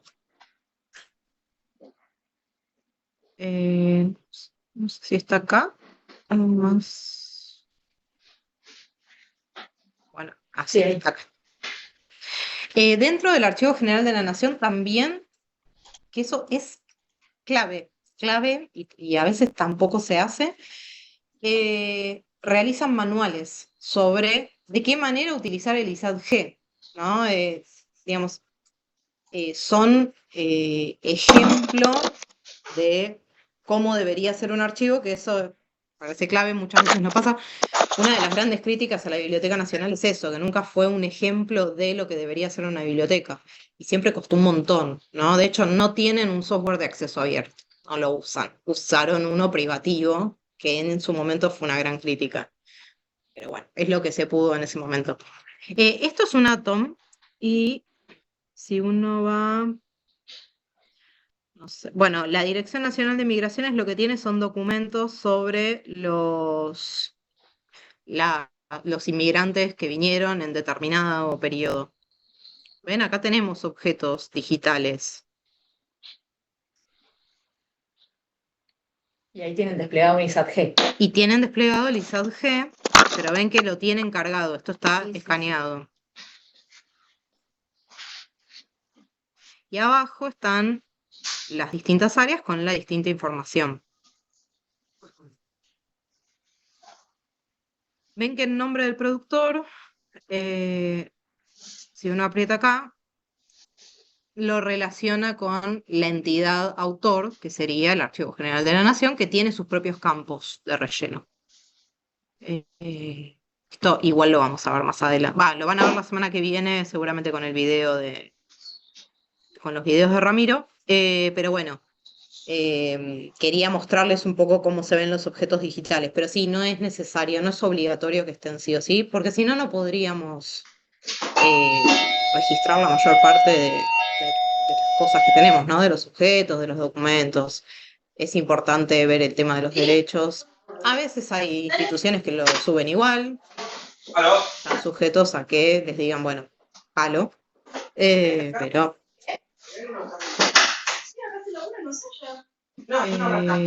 y OMK me faltó, creo que Museo Jules Solar lo usa. No recuerdo otro que use OMK. Acá. Ya con esto terminamos.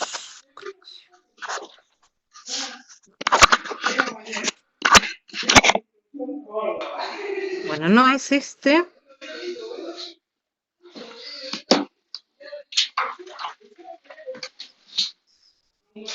Sé que está como medio escondido. También hay otra cuestión que es que a veces es difícil encontrar la parte de... Me parece que no, pero a ver, vamos a mirar. No, acá están las imágenes subidas. Y los datos de la obra. Sí, pero no, me parece que no veo los datos de la obra.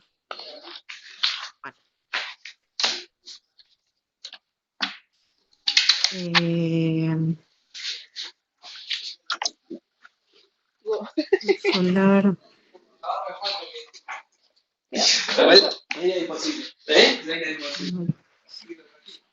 Creo que sea el rodado. Sí, a ver, rodado 26 o 29, hay mucho que inventar. Esto lo sé porque trabajé con este archivo, si no, no sabía. Este es el archivo de la Fundación Fan Club, que es del Museo Jules Solar. Esto es un OMK, como se darán cuenta, bastante cueto. Acá tenemos un cuadro de clasificación que en este caso se armó porque no existe como tal el cuadro de clasificación dentro de no de Omeka y de Collective. En realidad el cuadro de clasificación tiene que ver con el ISAG, con el fondo, subfondo. Acá se estableció como una especie de fondo y subfondo y series. El diseño que tiene esta página es por Omeka. Sí, es una plantilla. Lo vamos a ver en la clase. Son plantillas determinadas y se les puede cambiar la letra, quizás algunos colores, pero en general son medio preestablecidas.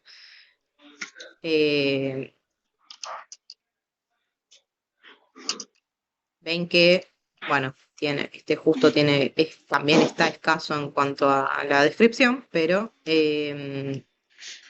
todo esto es Dublin Core. Es Dublin Core, de alguna manera traducido, si se quisiera. A ver si hay algo un poco más.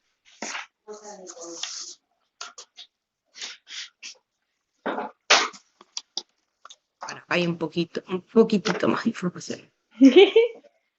Esto que es carpetas de recortes, acá es un Sí, título, pasó pero en volando, realidad sería parte de una serie, si no me equivoco.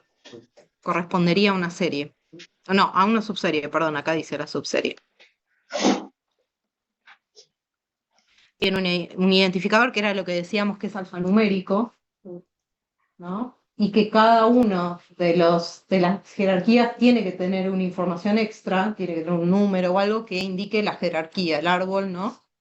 La extensión, cuántas carpetas son, el tipo, es un original, el idioma, un resumen.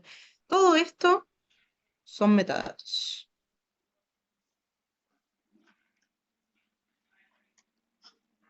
Como ven, es medio. Pero tiene hasta este estadio, digamos. Te dice que hay 36 carpetas. Dentro de esas 36 carpetas, uno tiene, dentro de ese cuadro de clasificación, Claro. tiene que ir carpeta por carpeta, que en este momento no están cargadas, pero Claro. deberían estar cargadas. Exacto. Pero si no, puede funcionar casi como un índice Claro. para ir a buscar información al museo, ¿no? Ujú. Que frente a no tener nada, está buenísimo saber que de un tema hay 36 cajas o no. Bueno, estas son las carpetas. Los elementos en esta colección son estos. Claro. Y si entras en uno, no está cargado, ¿o sí? Sí, está cargado. Pero no está bien Ahí está. esquematizado. Ven que es Un una documento carpeta de 100 cartulina folios, sí. con. Está bueno, Sí. está más profundo que antes. Antes estaba solamente como el general. No está organizado, eso es lo que pasa. Pero bueno, porque en Dublin Core es difícil pensar en organizar estas cosas. No es imposible, pero bueno, hay que pensarlo muy bien. Ese nivel de educación de la audiencia. Bueno, eso, por ejemplo, es una carga que está mal del campo, del nombre del metadato. Eso en realidad debería ser medidas. Esto es un error de migración. Igual el nivel de educación que. No, te dicen, viste, Claro, sí es. primario, Claro. secundario, Estudiantes. terciario, viste, cuando te contestas una encuesta para estadística, sí. Igual, nada, en el campo de medidas, en lugar de decir medidas, se ve que se migró mal ese campo y quedó con ese nombre para siempre. No, Que alguien lo agarra. Yo no lo hice. corregirlo. En realidad hay que corregir el nombre. Claro. En el lenguaje. Alguien, ¿quién sería ese? Alguien. En realidad, Programadora. sí, es alguien que tiene que entrar al servidor, agarrar la carpeta donde están nombrados los campos de Dublin Core y renombrarlo. Y no es nada fácil, se los digo. Me encantaría que lo mostraras un poquito como para que vean esa. Digo, es como Matrix. Eso yo igual. Yo decís, ¿ves? No lo sabe todo. Pero no lo puedo mostrar. Curiosos de ¿por qué no lo puedo hacer yo? Quizás le pueden pedir a Ramiro que se lo muestre. Obvio, pero es una carrera en sí misma. No, lo que Te pasa digo- es que Ramiro fue el que lo instaló, entonces ya no me puedo meter en su server. No, Ramiro sí por ahí puede hacer Ramiro una capaz que sí. demostración de empiezan a poner puntos, comas, comillas. Claro, bueno, que es un lenguaje, digo, no quiere decir que no se pueda aprender, Sí, pero sí. No. es la carrera, digo, no lo estoy subestimando ni Para el año que viene no todos es una. Pero si te gusta, Más programación con una orientación más. la orientación ya se la van a dar ustedes, ya están en artes, Claro. ya la orientación ya está. El gobierno ya de la la tienen. ciudad da curso de Yo programación. este cuatrimestre hice un curso de programación en un lenguaje que se llama Python, que se utiliza Sí, mucho. Python, sí.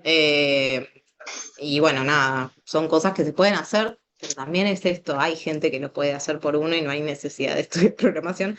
Sí es necesario que todo esto esté bien configurado porque después pasan estas cosas. Nosotros somos Sí. los buenos mediadores para decir, Exacto. acá necesito un campo repetible, está bueno que le digamos, ¿por qué? Porque este Porque dato lo descolocamos. lo quiero, claro, o necesito un dato, un campo libre, quiero escribir un texto de 100 palabras, pero a veces quiero poner 2, palabras.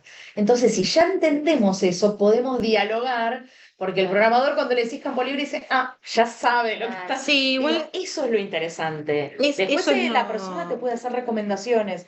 Che, acá no te conviene un campo libre porque mirá, se hace más lenta la base de datos. Claro, No eso sé. puede ser. Ese diálogo es vital, pero tienen que empezar a transitarlo para saber qué más necesitan. eso y por otro lado, que este tipo de sistemas también vienen preconfigurados, con lo cual quizás eso no sea necesario decírselo, pero sí, por ejemplo, es necesario en un collective configurar la jerarquía, que es como me parece que es lo más Lo complejo. más importante, además. Es lo más importante, si uno tiene el fondo, el subfondo, uno sabe qué estructura tiene y quiere utilizar eso, es, bueno, necesito que me aparezca fondo, subfondo, serie, subserie. Necesito que que se pueda agregar este tipo de información. Yo, en la versión que tengo decían, no, esto se hace con un software, con Meca o con Dublin. Es tipo un webmaster que abre una página web con los campos que va a completar. Es que eso es lo que, cómo funciona Dale. el Omeka, el Collective. Todo esto que estamos diciendo de la migración y el mapeo de datos es porque uno ya Sí, tiene, aparte, si si las uno cargas ya mucho se tuviera empiezan a abrir. información previa en un Excel. Si no, uno Tiene instala que ese ir de programa a y poquito. empieza a trabajar desde ahí. Digamos, es más fácil hacerlo a estos software que el webmaster, el diseñador web, que puede decir, Pero es que te queda una base cerrada si lo haces con un webmaster. No estás usando un sistema que De está a cuatro colgado sí en está la bien. red y asociado a otras personas. Es como, ya existe el fósforo y me pongo a crear un fósforo. Claro, O exacto. sea, ¿para qué? Exacto. ¿Entendés? Es como, y que además va a tener las mismas, quiero que tenga las mismas características y utilidades que el fósforo. O sea, Claro. usar el fósforo. O sea, Ujú. ya está. Porque le vas a tener que pagar al webmaster y al programador. No todos los webmasters programan, o sea, diseñan y saben que este campo se anima, pero no sé si va a entender el detalle de Exacto. acá ponen un campo alfanumérico repetible y que no sea libre, por ejemplo. cada vez más fácil, porque ya está. Pero por supuesto, y además es un lenguaje que lo habla el mundo. Entonces, vos querés compartir tus archivos con un archivo en Alemania, entonces le pasás información y ya sabe qué es código de identificación, qué es, ya todos hablamos el mismo lenguaje. Y realmente vale la pena, o sea, no es que los estamos vendiendo un software. Lo ofrecen por Nicolás Quienes Maduro. pasamos por muchas experiencias de tener algo, de pagar algo hecho ad hoc, ¿Cuánto? de pagar algo hecho de primera, ¿no? Como, Bueno, no era- María Sí. Marcela nos pregunta, Diego, porque ya son las 11:05, tampoco me quiero exceder. Dice, a veces los informáticos no dan acceso a los servidores para hacer esos cambios. Que se está Es quedando verdad, sin aliados y que los únicos que es tienen verdad. lo tienen que Insistir porque eso es producto de tienen la que hacer un buen institución. contrato, es decir, todo lo que sea editable me lo tenés que dejar abierto para que lo editemos, o sea, entonces si Se tenés dice alguien de mí. en el Uno tiene que tener archivo, clave administrador, digamos, en lo que son estas, Totalmente. porque hay roles, ¿no? Dentro de estos sistemas, y uno tiene que tener una clave administrador para poder manejar eso. Bueno, Y, lo vamos bueno, a ver con Ramiro, que sí. desde el principio, nada de que el programador tiene las cosas en su drive, o sea, desde el principio todo se tiene en el lugar de la contratación, y si es el Estado, es el Estado, o sea, Pero es verdad que pasa, ¿eh? Porque ella dice, nos pasa con DSpace, sí, es real, pasa, pero bueno, ahí hay que exigir, ¿no? Este acceso, DSpace es un software de repositorios. Filo, por ejemplo, tienes lo que se llama Filo Digital, que es donde uno encuentra las tesis. Es así, que están para la digitalizadas y de acceso abierto. Bueno, eso es lo último. sí, son como, incluso como un Dropbox, o como digo, pero con... Toda la estructura con la predeterminada estructura, claro. y que funciona dentro de un sistema nacional de repositorios gracias a la interoperabilidad de Dublin Core. Cuento mi experiencia cortita por ahí. Sí, Sirve. La Galería Jean Martínez tiene ¿Firma? Si no firmo yo. un sistema propio creado por un programador. No quiere firmar. Que surca esto. Y tiene varios pro, porque fue ideado y pensado para una galería. Entonces hay, por ejemplo, hay grupos públicas y privadas, más allá de todo lo propio de la ficha técnica y demás.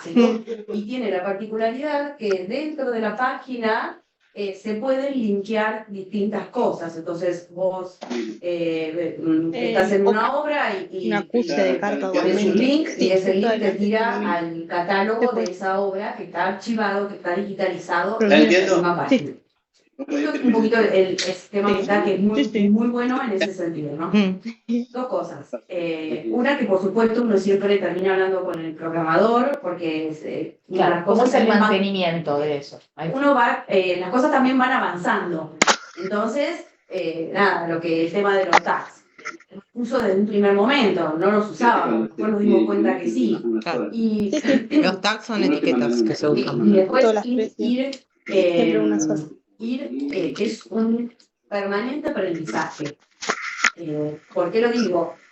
Por ejemplo, con esto de los tags, nosotros nos dimos cuenta que si en el título poníamos el año, era una herramienta súper válida para encontrar X cantidad de cosas, ¿no? A veces uno no tiene el lugar de Es verdad, la es verdad. donde se hizo, si busca un catálogo o algo.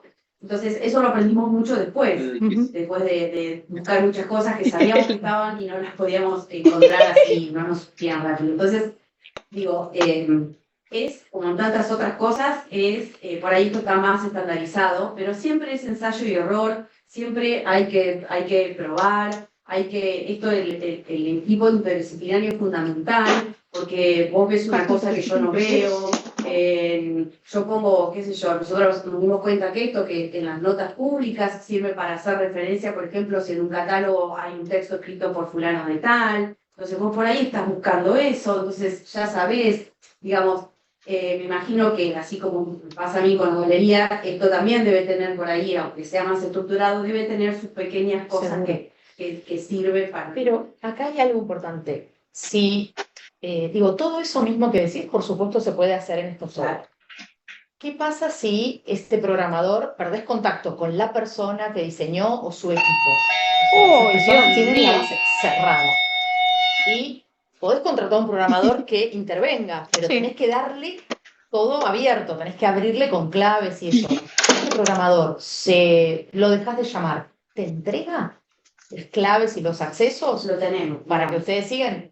No suele pasar. Por ahí porque hicieron un contrato de comprar todo el paquete y tienen ustedes, pero no es solamente la clave, para entrar como usuario. Es la clave para entrar como administrador. Totalmente. Por eso es que y además uno hace reportes con el correr de los años, esto no funciona, esto es mejor, y eso no lo hay. Claro, y además Tiene igual que esas personas terminaron su trabajo y salgan de la base, porque la base es privada. O sea, la información que está ahí es confidencial. No puede seguir conectándose la persona, usarla como ejemplos en sus clases, mostrársela a otro cliente. Digamos, hay mucha desprolijidad en ese sentido. Sí, es verdad, pero quizás sí también tienen la suerte o el milagro de que tienen a alguien que trabaja dentro de la institución, ahí eso un poco se resuelve también, ¿no? Sí, esto sí alguien es externo. Claro que el actual director, digamos, siempre digo que en ese sentido fue una visionaria porque armó una base cuando nadie armaba. Y ella fue la que puso los campos y ella dijo que sí, que no, digamos.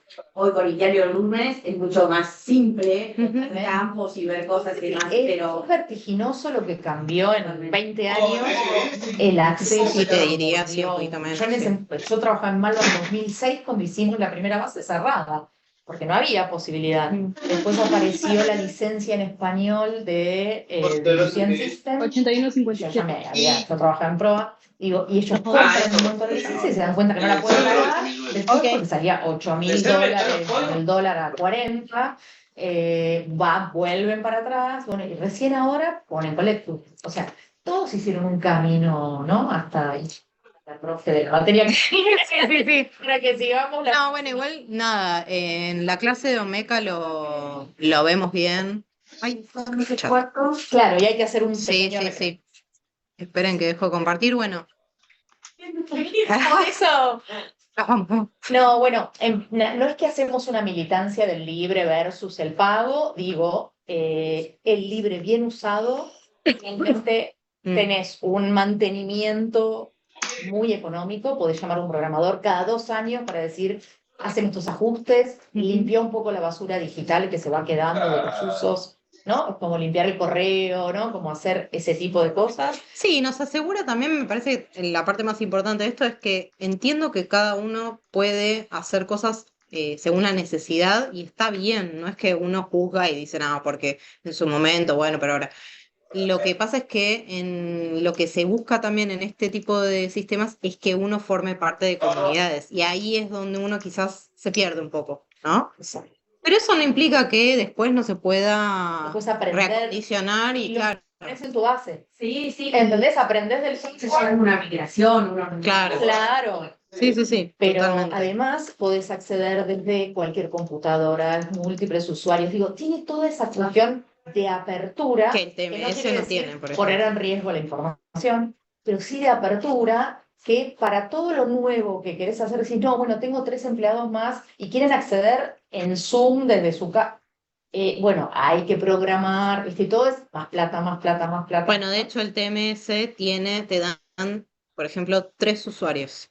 Ese de Newsion System que les dije, no, ya igual, todos los que entraron ya se 3 salieron. usuarios nada más. Entonces, Lo creó el Metropolitan de Newsion. Entonces, y se dio cuenta que había un nicho y lo vendió al mundo. Y bueno, y la mitad del mundo se bajó. O sea, pero bueno, pero Metropolitan lo sigue el Bellas teniendo Artes y no lo sé tiene qué cada vez onda. mejor. Digo, lo hace cada vez mejor porque Funciona además muy bien, aprende de los demás. O sea. Pero funciona muy bien, lo que pasa es que eso es muy limitado hasta en Sigue teniendo 3 usuarios. Es lo que quedó No, pago, digamos, de eso, ¿no? incluidos en la compra del paquete. Después Claro. no pagás más usuarios. Todo así. Pero cada usuario, ¿Querés 10? pagás, lo tenés. $11.000 en vez de 8.000. Es Sí, que sí. sí, eso es algo que está pensado para ganar, no para es perder. una licencia de software. Recontra, o sea, para Latinoamérica, olvidate. ¿Cuánto? Eso más o menos te digo, estaba a la orden de, creo que $2.000 por mes, o si no, tenías la promo de pagar el año por anticipado, como $10.000. Había una. Sí. Obvio, y el Bellas Artes también, es que en un momento, 2010, era el boom, porque parece que como crearon la versión en español y se brindaron al mundo de habla hispana, un montón de museos lo adquirieron, además porque tiene esto de muy fácil de usar, la plantilla es Es muy, la plantilla es muy amable. muy amable, pero también es muy, no estoy encontrando la palabra para describirlo. No es Con visualmente linda. O sea, no es visualmente, es rústica, ahí está. Pero es rústico, pero No se adapta, es eso. Collecti también es medio rústico, son todos medio rústicos, o sea, es rústico. Pensaba en Argentina, $10.000 al año, todo me sale más barato pagarle Webmaster y que todo. No, Hacé programador y tus cuentas, hacerlo, hacé sí, tus sí. cuentas, porque después vas a querer y cambiar y cositas y no sé qué, y me parece que es un valor que si lo llevas bien a un collective, lo digo por experiencia, tu costo es 0, Ujú. empieza a ser 0, porque ya a los programadores les estamos pidiendo, bueno, déjame editar este campo a mí, te vas autosirviendo. Y vas aprendiendo además y tu costo empieza a ser 0. Ujú. Y además está estandarizado y tenés una duda y mandás un mail a Mesa de Ayuda y te contestan de China, de Holanda, y te contestan respuestas que te sirven. Mm. O sea, me parece que vale la pena. Aguante, Collective. No, aguante Yo en no soy realidad, tan aguante collective, pero bueno. no, Acá yo soy Omega. Team Atom. Ah, Team Atom. Atom. Ella es Atom, pero Omega también me gusta. Collective porque tiene la posibilidad de esto, de los Sí, sí. de todo lo que es como más artístico, objetual. Audiovisual y la. Claro. No, es verdad. Lo que pasa es que Collective hay que encontrar a alguien que lo configure bien. Y eso en la práctica en Argentina está Viene difícil. costando, Está difícil, pero Hay bueno. pocas personas, pero cada vez hay más. Sí, pero bueno, quizás lo que pasa también con los programadores, y esto es una opinión mía, es que se dedican a otras cosas Claro. y Que les ganan más gusta plata, bien. claro. Entonces, a veces tenés que encontrar también una persona que se quiera dedicar a eso. no digo que no existan, pero bueno, el nicho en el que nos manejamos es de poca gente. Y sobre todo tiene que entender algunos procesos, porque también la gente de informática quizás no entiende lo que es un fondo, un subfondo, de qué manera se Hay que capacitar. cataloga una obra. Hay que un poco también explicarle esas cosas, porque si no, todo puede resultar, pero las relaciones no se establecen. Digo, capaz que a uno le tiene que empezar a explicar el modelo de entidad-relación. Ya es como, no sé, nunca trabajé con un informático así, que Claro. no supiera mínimas cuestiones de archivística o bibliotecología. Creo que vos sí. Sí. Pero Sí. bueno, Vas dando con las personas y además cuanto mejor le puedes transmitir tu necesidad, exacto. reflexiona. Por ejemplo, lo que se usa mucho ahora, el pedido, y con esto cerramos, pero puede venir bien para el museo también, es que la gente necesita cargar sus entidades. Es decir, para un museo que tiene obras, tu entidad fundamental es los artistas, ¿no? El nombre del artista, sus informaciones. Pero los museos quieren ahora también poder cargar, por ejemplo, toda su asociación de amigos, los nombres de estas personas, porque pertenecen al board o lo que fuera, y los quieren directamente cuando hay una muestra que les llegue una invitación a la muestra. Quieren linkear esto, que uno carga la muestra, se viene la inauguración, que le llegue la invitación o que le llegue un aviso a estas personas, que se dispara un mail automático. Eso se recontra puede hacer. Pero entonces, ¿qué te dice el programador? Voy a necesitar el DNI de esas personas porque así tengo un número único de registro y con eso puedo cargar. Ya está, él te dio la solución. Ahora vos lo que tenés que hacer es pedirle a tu board el DNI.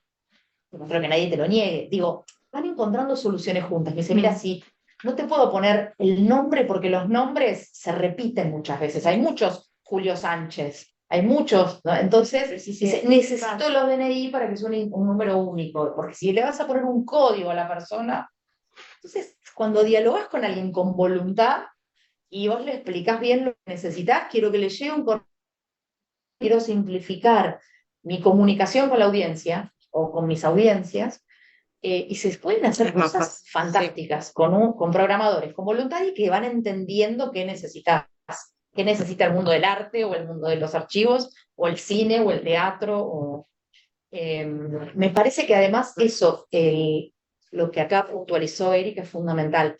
Vamos hacia otra era, claramente, ¿no? De un mundo que se rompe y se desmorona frente a nuestros ojos, que la resolución con total pago y resuelvo, me parece que ya no es ¿no? Como tengo un problema y sigo pagándole al programador que estoy cautivo y en cambio la resolución te la dan los colegas, los que están en la comunidad.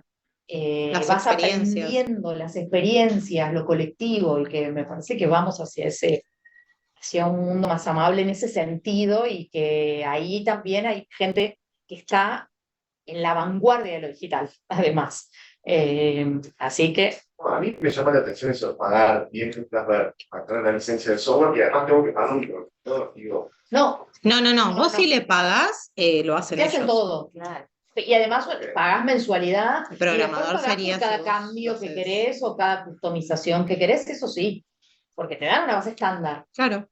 El programador ya está incluido. El programador se le paga cuando uno necesita. Tenés una mesa de software ayuda abierto. y tiene sus limitaciones y bueno, es así. ¿Te sirve la base como decís? Inicialmente sí, por ahí después pasa el tiempo y no. ¿Y qué pasó cuando los museos de acá se bajaron? Le dejaron un PDF estático, no es un PDF, pero una plantilla estática. Ujú. No le dejaron un Excel para migrar de nuevo, o sea, no descarga Excel. Todos los software libres descargan Excel, PDF, Word, o sea, son compatibles también con otras herramientas. Entonces, explotó todo, yo ya me bajé un PDF, un Word, un Excel, y puedo volver a empezar, migrar al otro lado, ¿sí? Sí. Pero no pierdo lo que cargué. Sí. En 10 años de trabajo, 5, Claro. 2, 3. Si es un PDF, no. Recargable, ¿no? No, igual hay PDFs editables y ahora hay IA que te extraen lo que quieras. Digo, cada vez todo es más fácil, ¿no? Pero, Sí. o no sé. Pero de alguna forma que la base sea amable y te garantice que tu información está ahí y está cuidada, además. Digo, porque además trabajar con una persona privada que le pagás y hace las cosas, también un día las cosas se chiflan y hay muchas historias. Se fue y no me Sí, hay un dejó montón. acceso, ¿no? Hay un montón, hay más de las que parecen. Hay más de las que parecen. Por eso generamos esta empatía con lo libre. Vamos. Sí. Vamos ya. Dejo abierto esto. Sí, Podemos Chao, dedicarle gente. una clase entera de 10 horas a que les cuente cómo